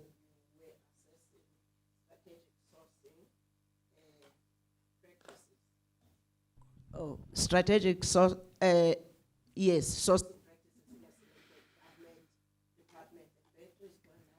So now the challenge is now under your primary objective, you mentioned about something about the barriers, and you were referring to barriers a lot, hindering the adoption of a strategic sourcing at a selected government department. Right. So now, to me, as your reader of your presentation, it didn't give me that. The barriers. Yeah, that those barriers. Yet you are talking to barriers in your presentation. And also, I was confused as well of the terms that we are using. You are using a strategic sourcing, and you use public procurement. Not sure whether it's the same because also I'm not in that field. So perhaps in your proposal, you need to clarify those. And if you are going to use them interchangeable, you need to indicate that I'm going to use this interchangeable. These are what they mean, but I'm in this that I'm going to use them interchangeable. Okay. So I think it will help you in that way. Can I just explain the part of public procurement and strategic sourcing? Yeah. Public procurement is when we buy goods and services, right? Within public procurement, there is strategic sourcing. I think it will assist you in that To have the, yes, okay, the you just- different it's just categories. those recommendations, Yeah, explain them and link them together. Okay. And whatever you do, because at some point I was lost because you were talking about many things. I lost the purpose of your study.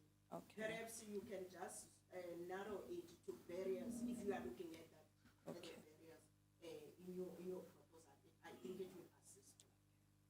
thank you very much. Thank you. Thank you for all your comments. So research is in session. Research is in session, ladies and gentlemen.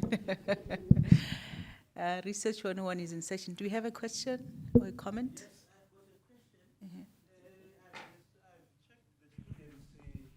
Research questions. You know, the quantitative, it normally addresses the what and the which. And the qualitative addresses the why.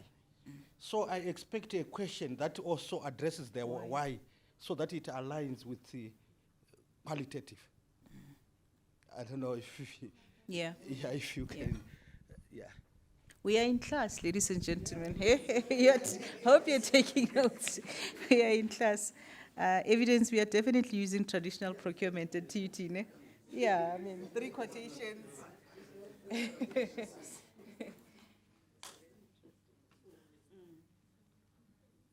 Colleagues, we are doing well. We are down to the last two presenters, and we will be breaking for lunch. We are left with S. Mukwena and T.R. Kunwane. Hope you are getting yourselves ready. You're standing between us and lunch. But we are here to support and listen to you. So the next one is S. Mukwena. Can we please appreciate him as he comes forward?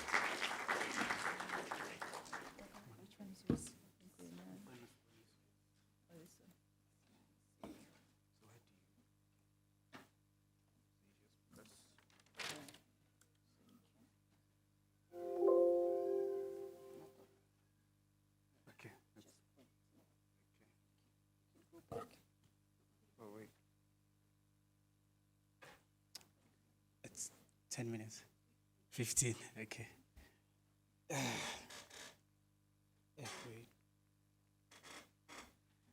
Good morning, everyone. My name is Boniso Mukwena. I'm doing Masters Information Management under the supervision of Dr. Koza and Mr. Maluleka. So I've heard the speakers before me that they're at the proposal stage. So mine, I'm in the final stage. I'm lucky. So I'm going to be presenting my work from my dissertation, which is an article, it's a draft article, which I'm actually yet to be submitting. So I'm hoping that the comments and the feedback will assist me more. Okay, so the title of my dissertation is Factors Influencing the Retention of Administrative Employees at the Public TVET College. Okay, let me just stand here. Am I audible? Okay. Okay, the agenda for today, I'll be looking at the introduction, the literature review, the theoretical framework, the proposed concept framework, the research methodology, the discussions of findings, the limitations, the management and practical implications. So in terms of introduction, I look at this in a global context because I'm speaking about employee retention, I'm speaking about employees staying in an organization or living in an organization. So employee retention, with the literature that I've read, is that employee retention, it's a major challenge for organization, particularly in the competitive ones, of which it's public and private sector. So attracting and retaining employees, it's very difficult for those sectors. So it is because of the economic downturns, the rising voluntary turnover, which makes it very difficult for them to actually retain those employees. So there was a survey by the South African Board of People, which they actually did a survey of human resources, where they found that many employees are leaving the organization because of better career, job satisfaction, that is the reason. So this is to support, this was done by a study by Amushila. So because we're speaking about employee retention in the context of TVET College, and then we have to look at the South African higher education institution. So in looking to this, the South African institution is that they are actually struggling to retain skilled employees. So this is said by Ogoni and Majola. For example, for the study that I'm doing, we found that, Masego 2016 found that there was a protest in Kangala TVET College where the employees were actually protesting about the inadequate support, limited resources, and career advancement. So for us, this highlighted for us that there is a perception that they're neglecting the employee turnover. So in support with that, we actually added a study done by Tsatsimbe 2025. We actually did a study about TVET colleges lectures, who found that the TVET college lectures are reporting an intention to leave the institution. So this was because of insufficient training, poor pay, and ineffective performance. So this highlighted a need for us to look into a context of administrative employees in a TVET college. So the research gap and the purpose of our study, despite a number of studies that have been done about employee retention, it still remains a challenge. So with the study that we're doing, we found that there are limited studies that are done on administrative employees, particularly in the TVET college.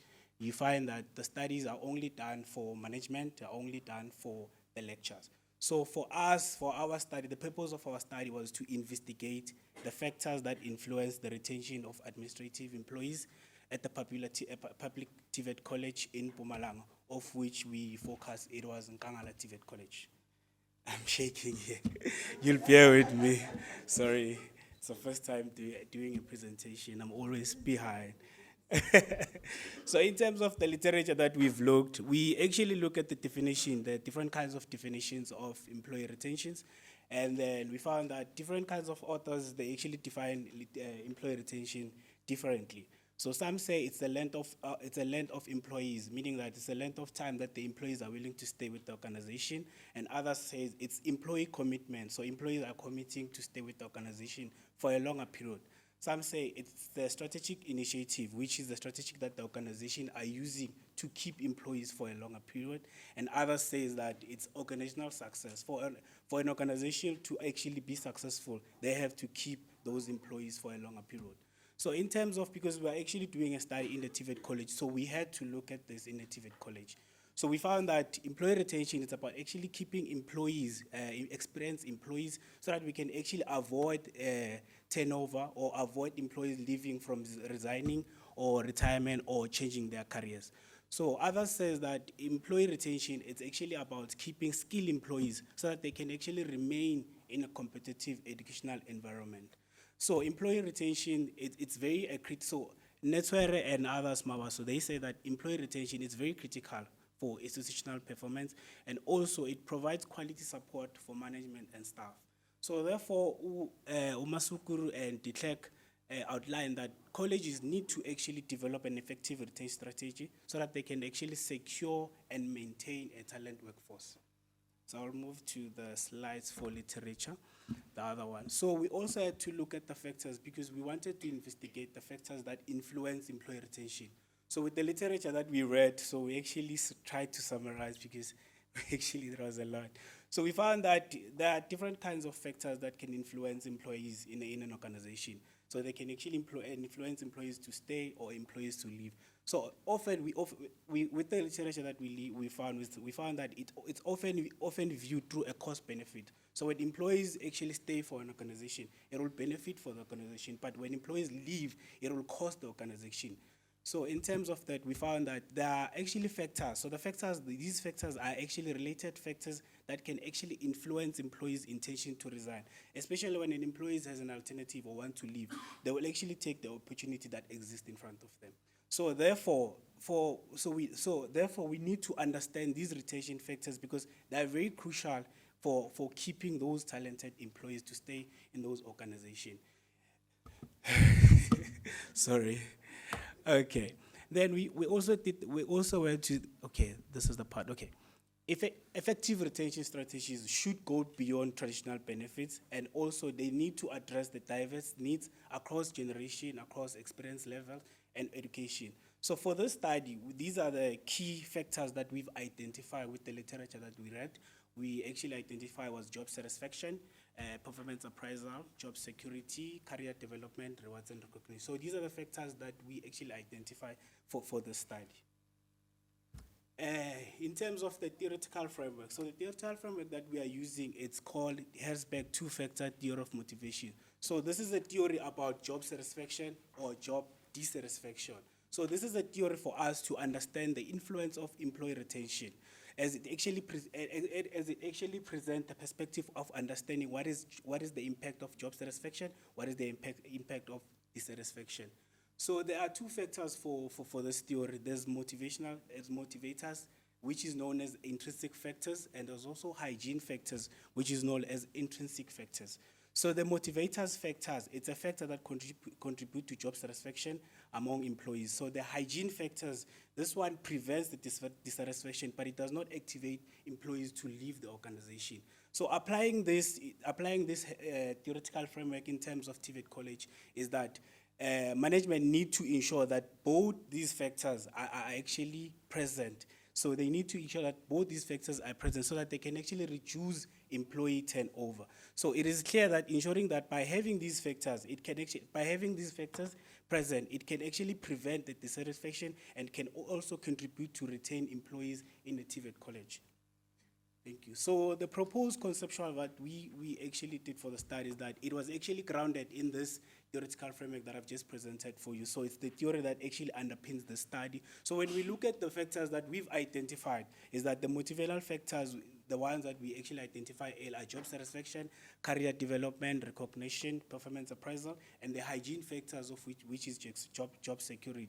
So each factor can have a positive or a negative effect on employee retention. So in terms of the negative part is that when employees are dissatisfied with the management, so that it can actually increase the likelihood of them leaving the organization. But when employees are actually offered a fair treatment, they're engaged, they are satisfied, this can actually improve the satisfaction outcome. And then this is the proposed conceptual framework that we've actually developed with the literature that we've read. So this is the proposed conceptual. So we found that job satisfaction has a significant impact on employee retention.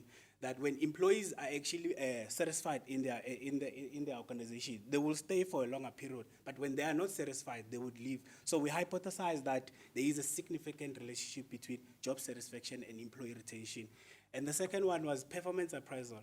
We found that with the literature that we read, was that when employees are actually offered a fair appraisal, they will actually commit with the organization. But when they are not offered, they would actually leave the organization. And then we hypothesize that there is a significant relationship between performance appraisal and employee retention.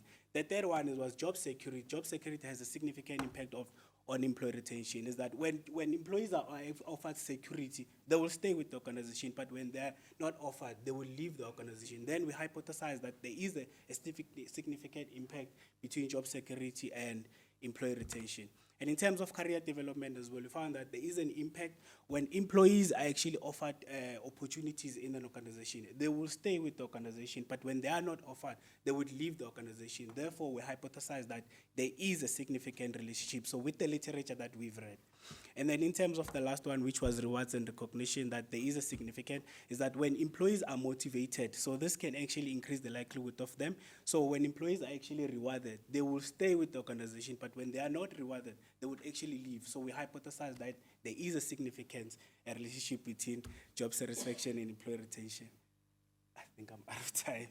Okay, in terms of the methodology that we use, we started to look at the research philosophy in terms of, we look at two, which was actually ontology and epistemology.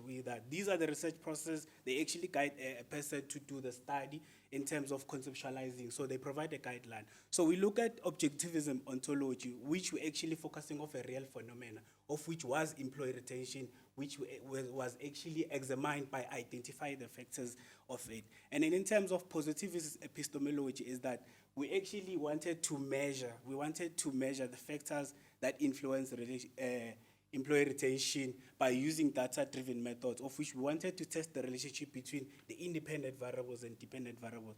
In terms of the research approach, we use a quantitative research. So a quantitative research is a study that collects data from a larger sample. So we wanted to understand our phenomenon of which was employee retention in that manner. And then in terms of the descriptive research, we wanted to ensure that the respondents are actually well represented, and we ensure that the respondents' views are also there as well. And in terms of population, so the study was actually done in Nkangala TVH, of which has 300 employees. The TVH college is divided into 5, and there's also one head office. So the study was only focusing on administrative employees who have more than 5 years, because we are speaking about employee retention, so we wanted employees that have enough experience. So in terms of that, we use a stratified sampling. So the reason we use a stratified sampling, we wanted to ensure that the 5 campuses are represented and the head office. So in terms of that, we use a RayoSoft calculator, of which actually assisted us to have a proper sample size. So with that is that we actually did the calculation, and we find that we are going to have 169 respondents, of which 131 were not part of the study. And in terms of data collection, we actually use a structured closed questionnaire, which was divided into 3. The first was the demographic, and then the second was the employee retention construct, of which we use a 4 Likert scales. And then the other was the retention factors. We use the same Likert scale.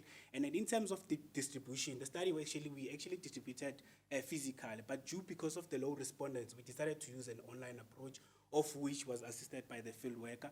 And then in terms of that, we ended up having 119 respondents, of which gave us 70%, of which we confirmed with the study by Mailula, which it's a good response. I'm actually rushing. So in terms of the data analysis, we use descriptive. So descriptive, we were checking the percentage and the frequencies. And then in terms of inferential, because we actually testing relationship, so we use Pearson correlation to test independent and dependent variables, of which was employee retention and the factors. And then in terms of data processing, is that we actually coded in an Excel sheet, and then after coding, after did everything, we actually imported in SPSS, where we actually wanted to check the reliability analysis.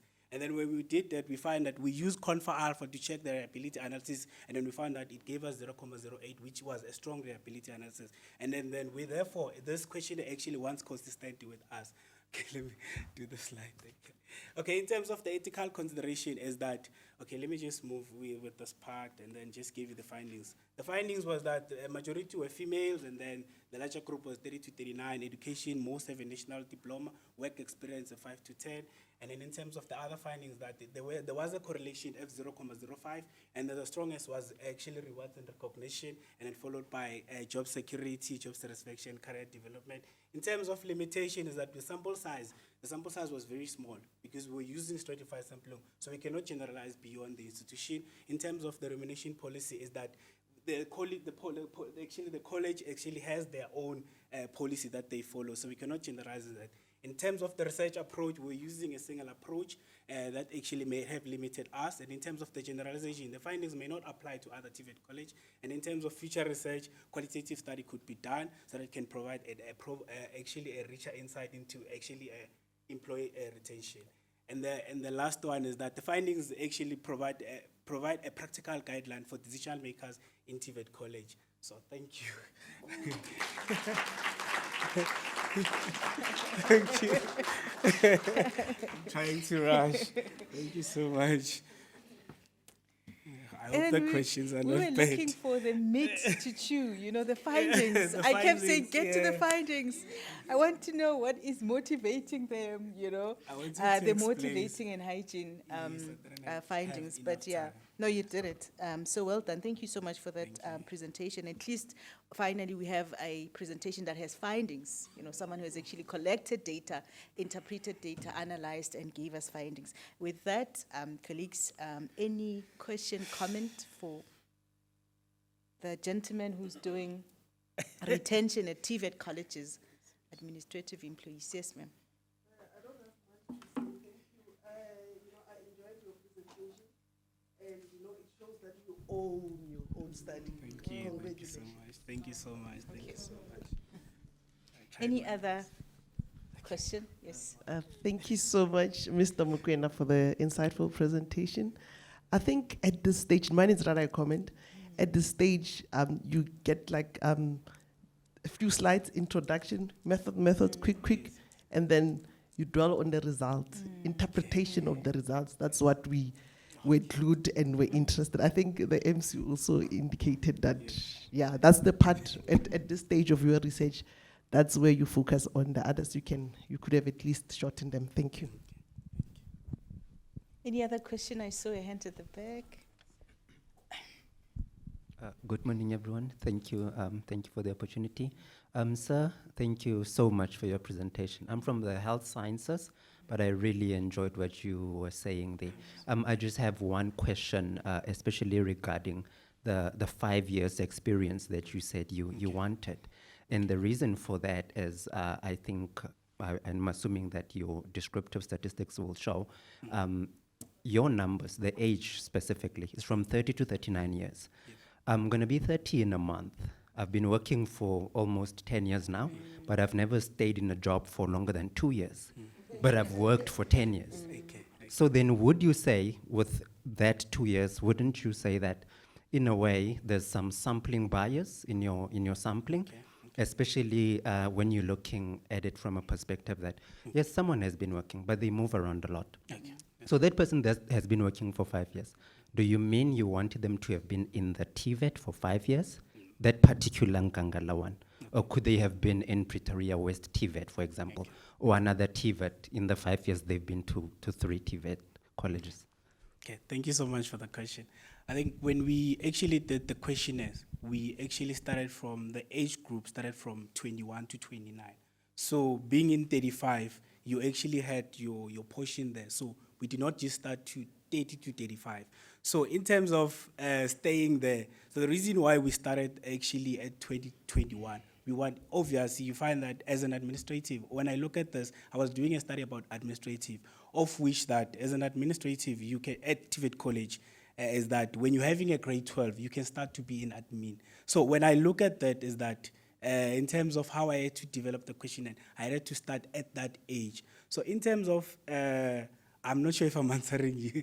And then in terms of the experience, the reason, because we are speaking about employee retention, and then if you look at employee retention, for me, it gave me a clear understanding that we need to start from 5 years upwards, because I believe that when you are there for 2 years, you actually don't have experience enough to speak about and say, I am not satisfied in this organization, I am not secured, they're not actually offering opportunities. But when you look in the space of 5 years and you actually say, okay, I've been here, I have grown, I had grade 12 now, and then I'm developing, and then nothing is happening. So you are able to tell us, okay, what is the reason that you are staying in that organization? I'm hoping I'm answering you, my brother.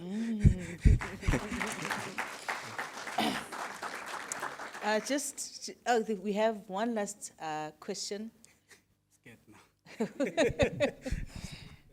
My question is on data analysis. Yes. I saw that your research, it has been done with a lot of vigor, to the extent that you went on to actually develop an excellent conceptual framework. Yes. Then now when you have got such a well-articulated conceptual framework, I'm just concerned to say you used SPSS. Yes, yes. In this case, normally it's recommended, even though you are at a master's level, isn't it? Yes, yes. You can just try to use some software that mimic the same framework in terms of computing results. It will actually enrich your research. You can apply maybe smart PLS at low level, but it will mimic, you see, it will develop the conceptual framework the way you have actually articulated. And the results will come mimicking that same diagram. And then it will enrich very well your findings. Thank you, sir. I think the reason why I use SPSS is that from the dissertation, so this is just one, because I actually did not take everything. So the objectives, I had other objectives that actually, when I look at that, I had to use SPSS in terms of actually, I wanted to check confidentially, it's convergent validity. So when you look at that, I had to check the exploratory factor analysis, where I had to check if these factors, they can actually influence employee retention. One of the factors that I found was that rewards and recognition was not actually influencing employee retention in terms of convergent. So that is the reason why I actually had to do employee. So what I did a lot of tests, not only just Pearson correlation. So I did actually exploratory factor analysis, where I have to check if these factors, they actually measure what I intended to measure in terms of exploratory factor analysis. But thank you, sir. I have actually, thank you for that. Thank you for that feedback. Sir, you are from which faculty?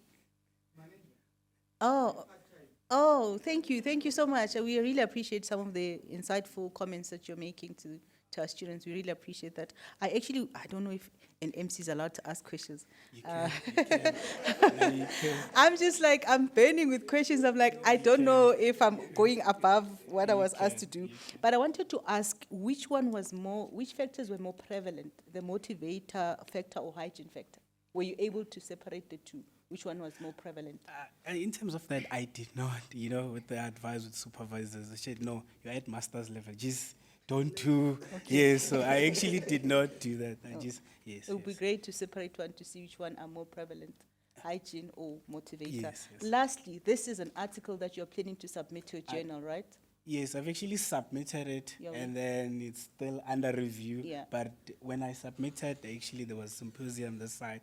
So it was like, no, do it, we'll see. And then probably I gave the feedback that I've got here, I will actually apply to it. Not only apply to it, but you need to take it back to the TVET college that you got the findings. They could use this to know you harassed them with questions, so you need to give them back the answers. Thank you. But thank you so much and well done, Prof. Thank you.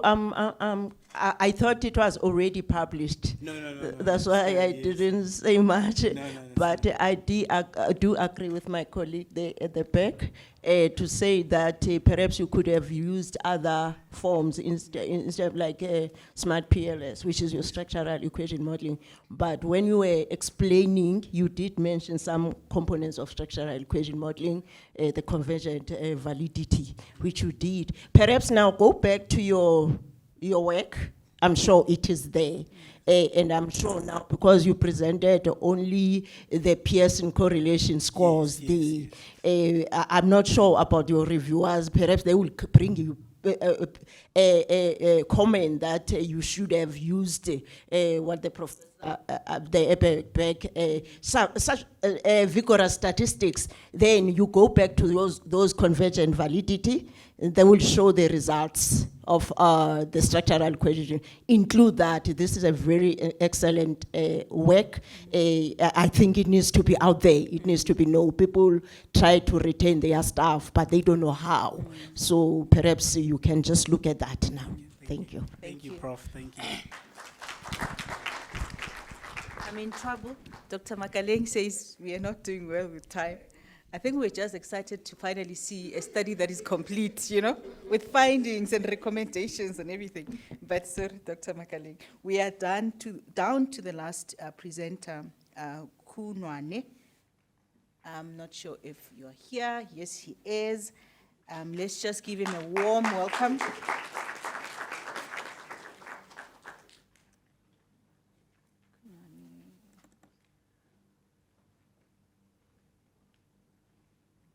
You have 15 minutes.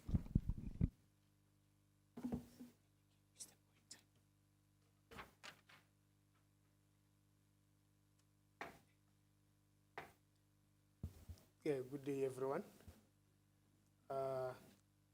I'm just happy I'm the last presenter before we can go to lunch. People are hungry. My name is Romeo from the Department of Marketing, Supply Chain and Sports Management. On your program there, I think it said entrepreneur. I don't know why is that, but I'm from the Marketing and Supply Chain Department.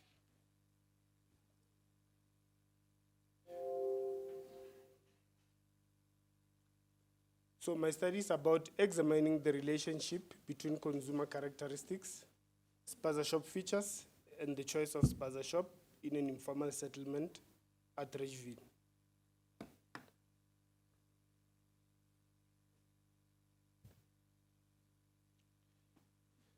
So spaza shops refer to a group of small, micro, medium-sized businesses operating in South African township, typically located at the side of the house or a car garage. So this retail format is unique to South Africa,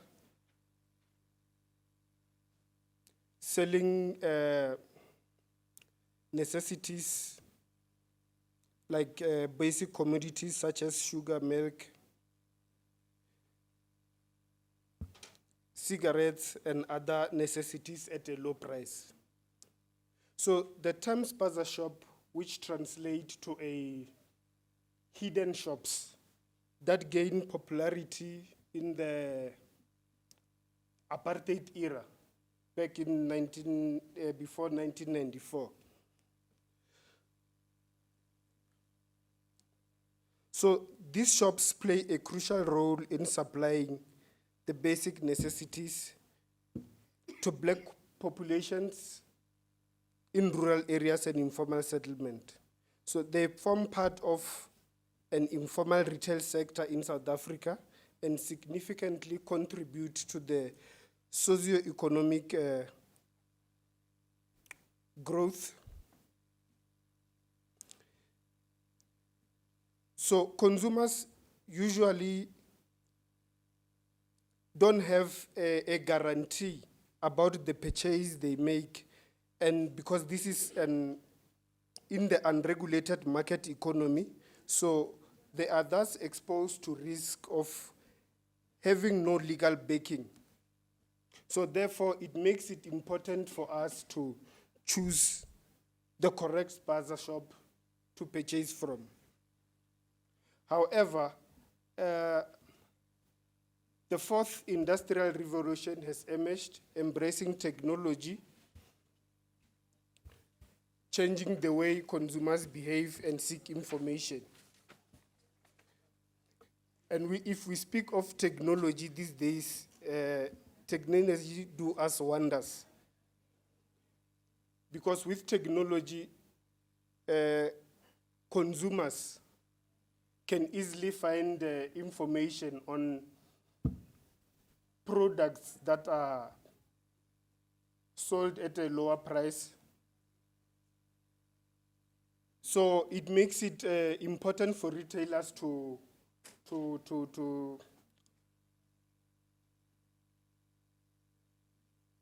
in a nutshell, for them to stay competitive and sustainability in their business, they have to use this kind of technology as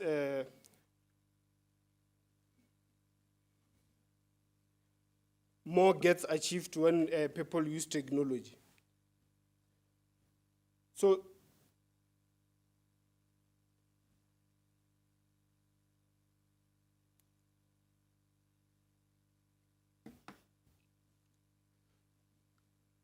So in my literature review, consumer characteristics are categorized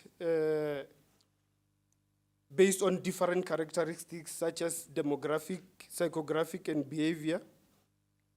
So in this study, culture and socioeconomic status of consumer who shop at Spaza Shop will be examined, where socioeconomic status influence all the consumers' purchasing decisions, especially in townships where many people experience a financial strain. So affordability and purchase influenced by factors such as income level, occupation, and educational attainment.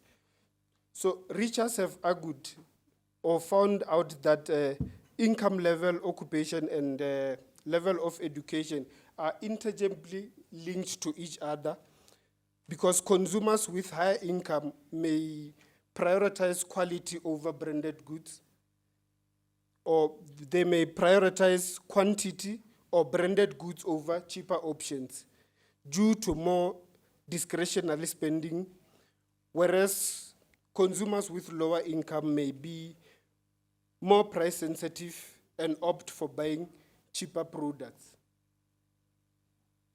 So with regards to culture preferences and brand choices and purchasing habits are influenced by cultural values. Despite the globalization of cultural differences still exist across nations, and therefore products and promotion adaptations must take these variances into account in townships such as Atteridgeville, Mamelodi, and Mabopane, with diverse cultural groups. Consumer preferences, dietary habits, and purchasing decisions are influenced by the cultural background, traditions, and specific norms. So features of Spaza Shop: perceived country of origin, where we deal with developing and underdeveloped country. Researchers argue that consumers often associate products and businesses from developed country with superior quality over products of businesses originating from developing or underdeveloped country. The dynamic can influence the consumer's choice of Spaza Shop, as foreign nationals often buy in bulk and benefiting from quantity discounts and offering a wide variety of merchandise. So when deciding between foreign-owned and locally owned Spaza Shop, consumers consider their loyalty, trust, and relationship. And in my literature review, I also illustrated a table where I speak of the locally owned Spaza Shop and the foreign-owned Spaza Shops. In locally owned Spaza Shop, we lack capital, and this side, they have a jointly capital to buy their stock. Then, and again, we've got individual transportation sufficient and used and shared transportation. Then the last one will be that on locally owned, we are individually owning these shops. And then on the other side, they are jointly and severally liable, owning the ownership of their spaza shops.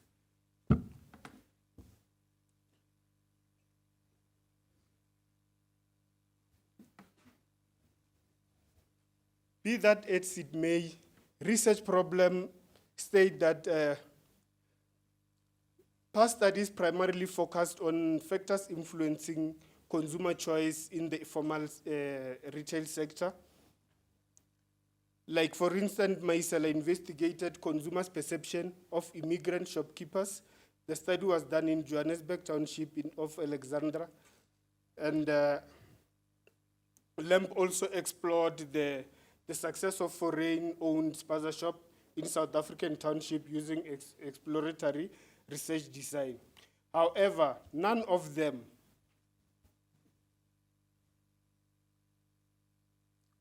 of these studies in the formal retail sector have examined how consumer characteristics and spaza shop features influence the choice of spaza shop.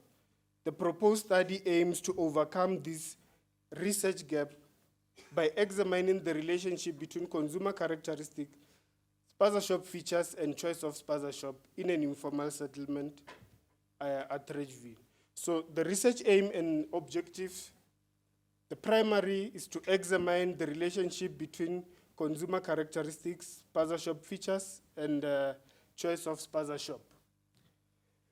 Secondary objective, to examine the relationship between consumer characteristics, where socioeconomic status and culture will be my independent variable, and consumer's choice of spaza shop. The second one will be to examine the relationship between features of spaza shop, perceived country of origin, and the marketing mix elements. This will be my dependent variables and a consumer's choice of spaza shop.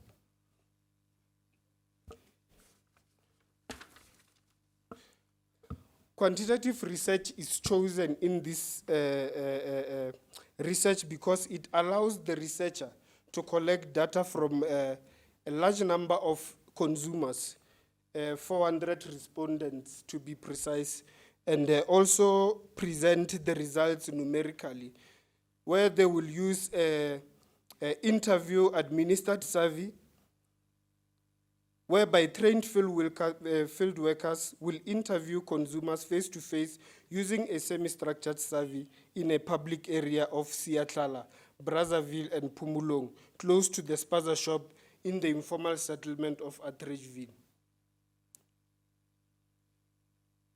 The cross-sectional, as it aims to collect data at a single point in time, the aim is to determine the relationship between consumer characteristics, spaza shop features, and consumer choice of spaza shop in an informal settlement.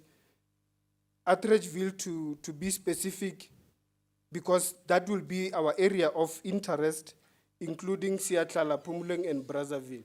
A descriptive correlational research design will be followed to determine and describe the relationship between various characteristics and consumer choice of spaza shop.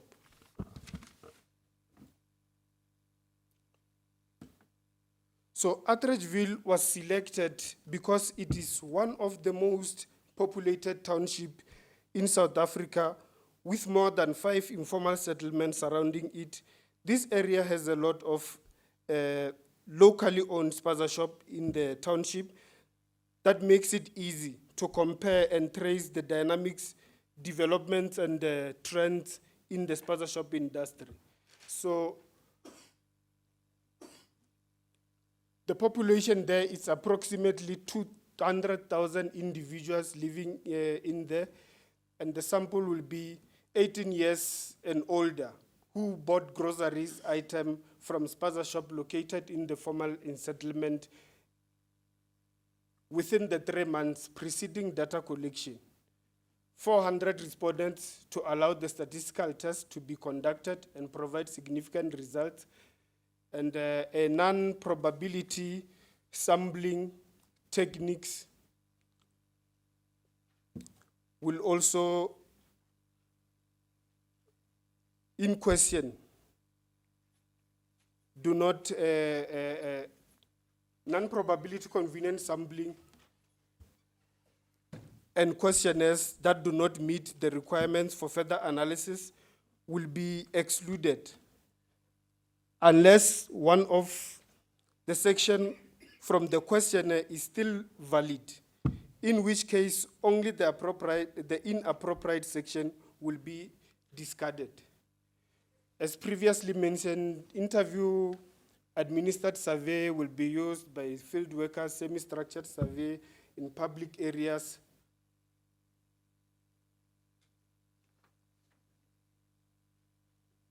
A statistical package for social science, IBM, SPSS, will be used to check regression analysis, one-way ANOVA, TECI, SJSOD, test, and structural equation modeling will be used to test the influence of the independent variables such as consumer characteristics.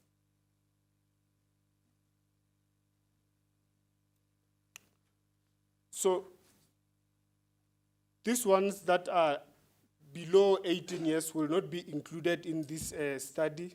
Representatives and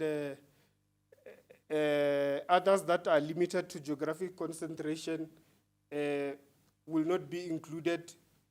Only the 3 localities within the Atteridgeville that will be included. A Likert scale may oversimplify, complicate, sentimental, and lead to translation errors in multicollinearity. So on reliability, my time is up. This is the last one. As I don't have the limitations, I mean the findings and the conclusion, because this is still an ongoing study. I'm at a process where I have to collect data from October. So the results will come. Reliability and validity, internal consistency will be determined via Cronbach's alpha with an acceptable level of at 0.07 or higher. This will direct us to a strong positive outcome. Validity of an instrument entails whether the instrument measures what it's supposed to measure and how well it measures what it's supposed to measure. So in this validity, I had to take 2 of the 2 types of validity, which is a content validity and construct validity. On content validity, we are simply going to consider specifically whether the item and the question have a purpose to be included in the measurement instrument, whereas a construct validity will only focus on how well an instrument measures what it's supposed to measure. And ethical clearance will be obtained from Research Ethical Committee of Tshwane University of Technology before data collection commences, and respondents willing to anonymously participate in the research study about which choice of spaza shop to purchase from can at any given time withdraw from the interview if they want to, or feel uncomfortable continuing about the study. Ladies and gentlemen, that will be all from my side.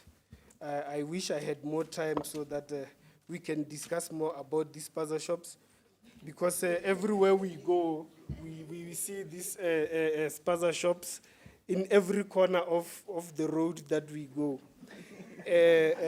Our key speaker here, doctor, spoke about the Uber, you know, wanting to make a quick breakfast, you realize eggs are not there, then your Uber eggs come. With these spaza shops, every corner has you simply go there, get eggs, and get on with it. I thank you very much for your time. And thank you very much for not having questions for me. Thank you so much.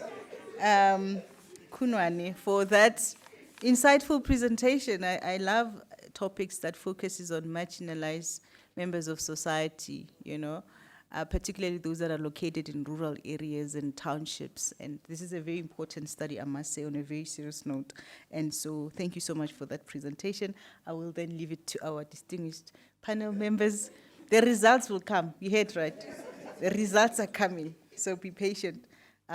Ladies and gentlemen, our distinguished panel, any question, comment, and the audience, of course. Oh, thank you very much. Thank you. Anything? Yes, sir.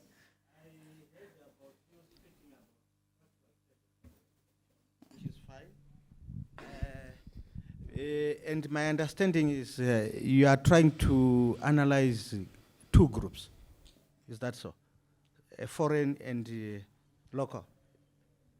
No, sir. Oh, it's not like that? No. Are you not comparing these foreign shops and you are just generalizing? I'm just generalizing. Okay. It's just that it happens that the foreign shop might be dominating now because their network is very powerful. We might not compete, but this is the reason why I say at the end of the day, either you buy at a locally owned spaza shop or foreign spaza shop, consumers, what they want is trust and loyalty and relationship with spaza shop owners. Okay. Thank you. I'm still going. I'm still going. Yes, still, you are using structural equation modeling. We need a model, your conceptual model. You know, out of the theory that you have analyzed, you should now conceptualize the relationship of constructs in terms of how the theory supported those constructs of study. Because without the model, you can't do structural equation modeling. I agree, and I thank you very much for that. I'll look into it.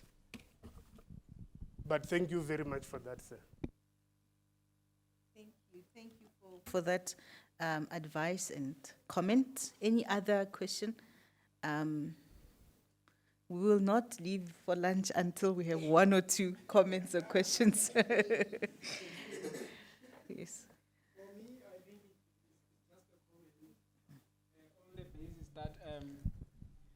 Since, well, you mentioned that for the foreign spaza shop, there's economic support from their network, and then with the local spaza shop, there is no much of support. Since, well, the government has introduced the spaza shop funding, I wanted to say maybe you should look into that also, because it will influence again the outcome, where you will find that you will come up with this problem that you've identified, only to find out already that the solution is being implemented. Thank you. By the way, his name is Romeo also. Thank you for that. Thank you. Thank you so much. Can we please appreciate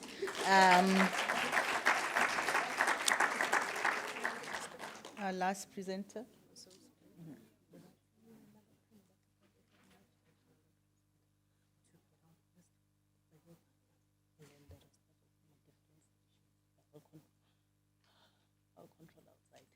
They're not saying they must go on the left.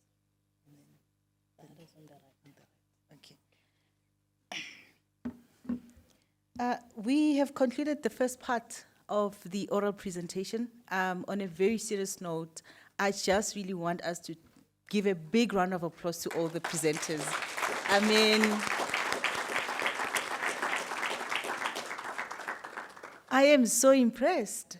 I really am, and I wish the assistant dean and the dean were here, and the caliber of students that we are producing in the faculty, the confidence, and how you're able to articulate and defend your research, and that's the aim. That's how you become a researcher, the ability to articulate and defend your work. So well done, we are really proud of you. But this is not the end, colleagues, ladies and gentlemen, colleagues from the faculty, outside the faculty, I'm seeing other sister faculty members are here. Please don't leave, we're gonna have lunch. After lunch, we have 4 more students to present. So it's gonna get even more excited. Don't leave, please. Come back to support more students that are presenting. After lunch, we have Noah Mulobela, Makuta, Kisema, only 4 students, and then we are doing the prize-giving ceremony, and we are taking beautiful pictures, and we are ending the session. So with that, I am told that the guests and the panel, the distinguished panel members, your lunch will be served on my left. So when you go out, you just need to go left. That's your serving station. And the rest of us, including me, our serving station will be on the right. So if we can just kindly allow them to go first so that there's no congestion at the entrance. If they can just go out first on your left, and then we will follow on the right. Thank you so much. And thank you to all of you for supporting our students, for staying until now. We really appreciate that.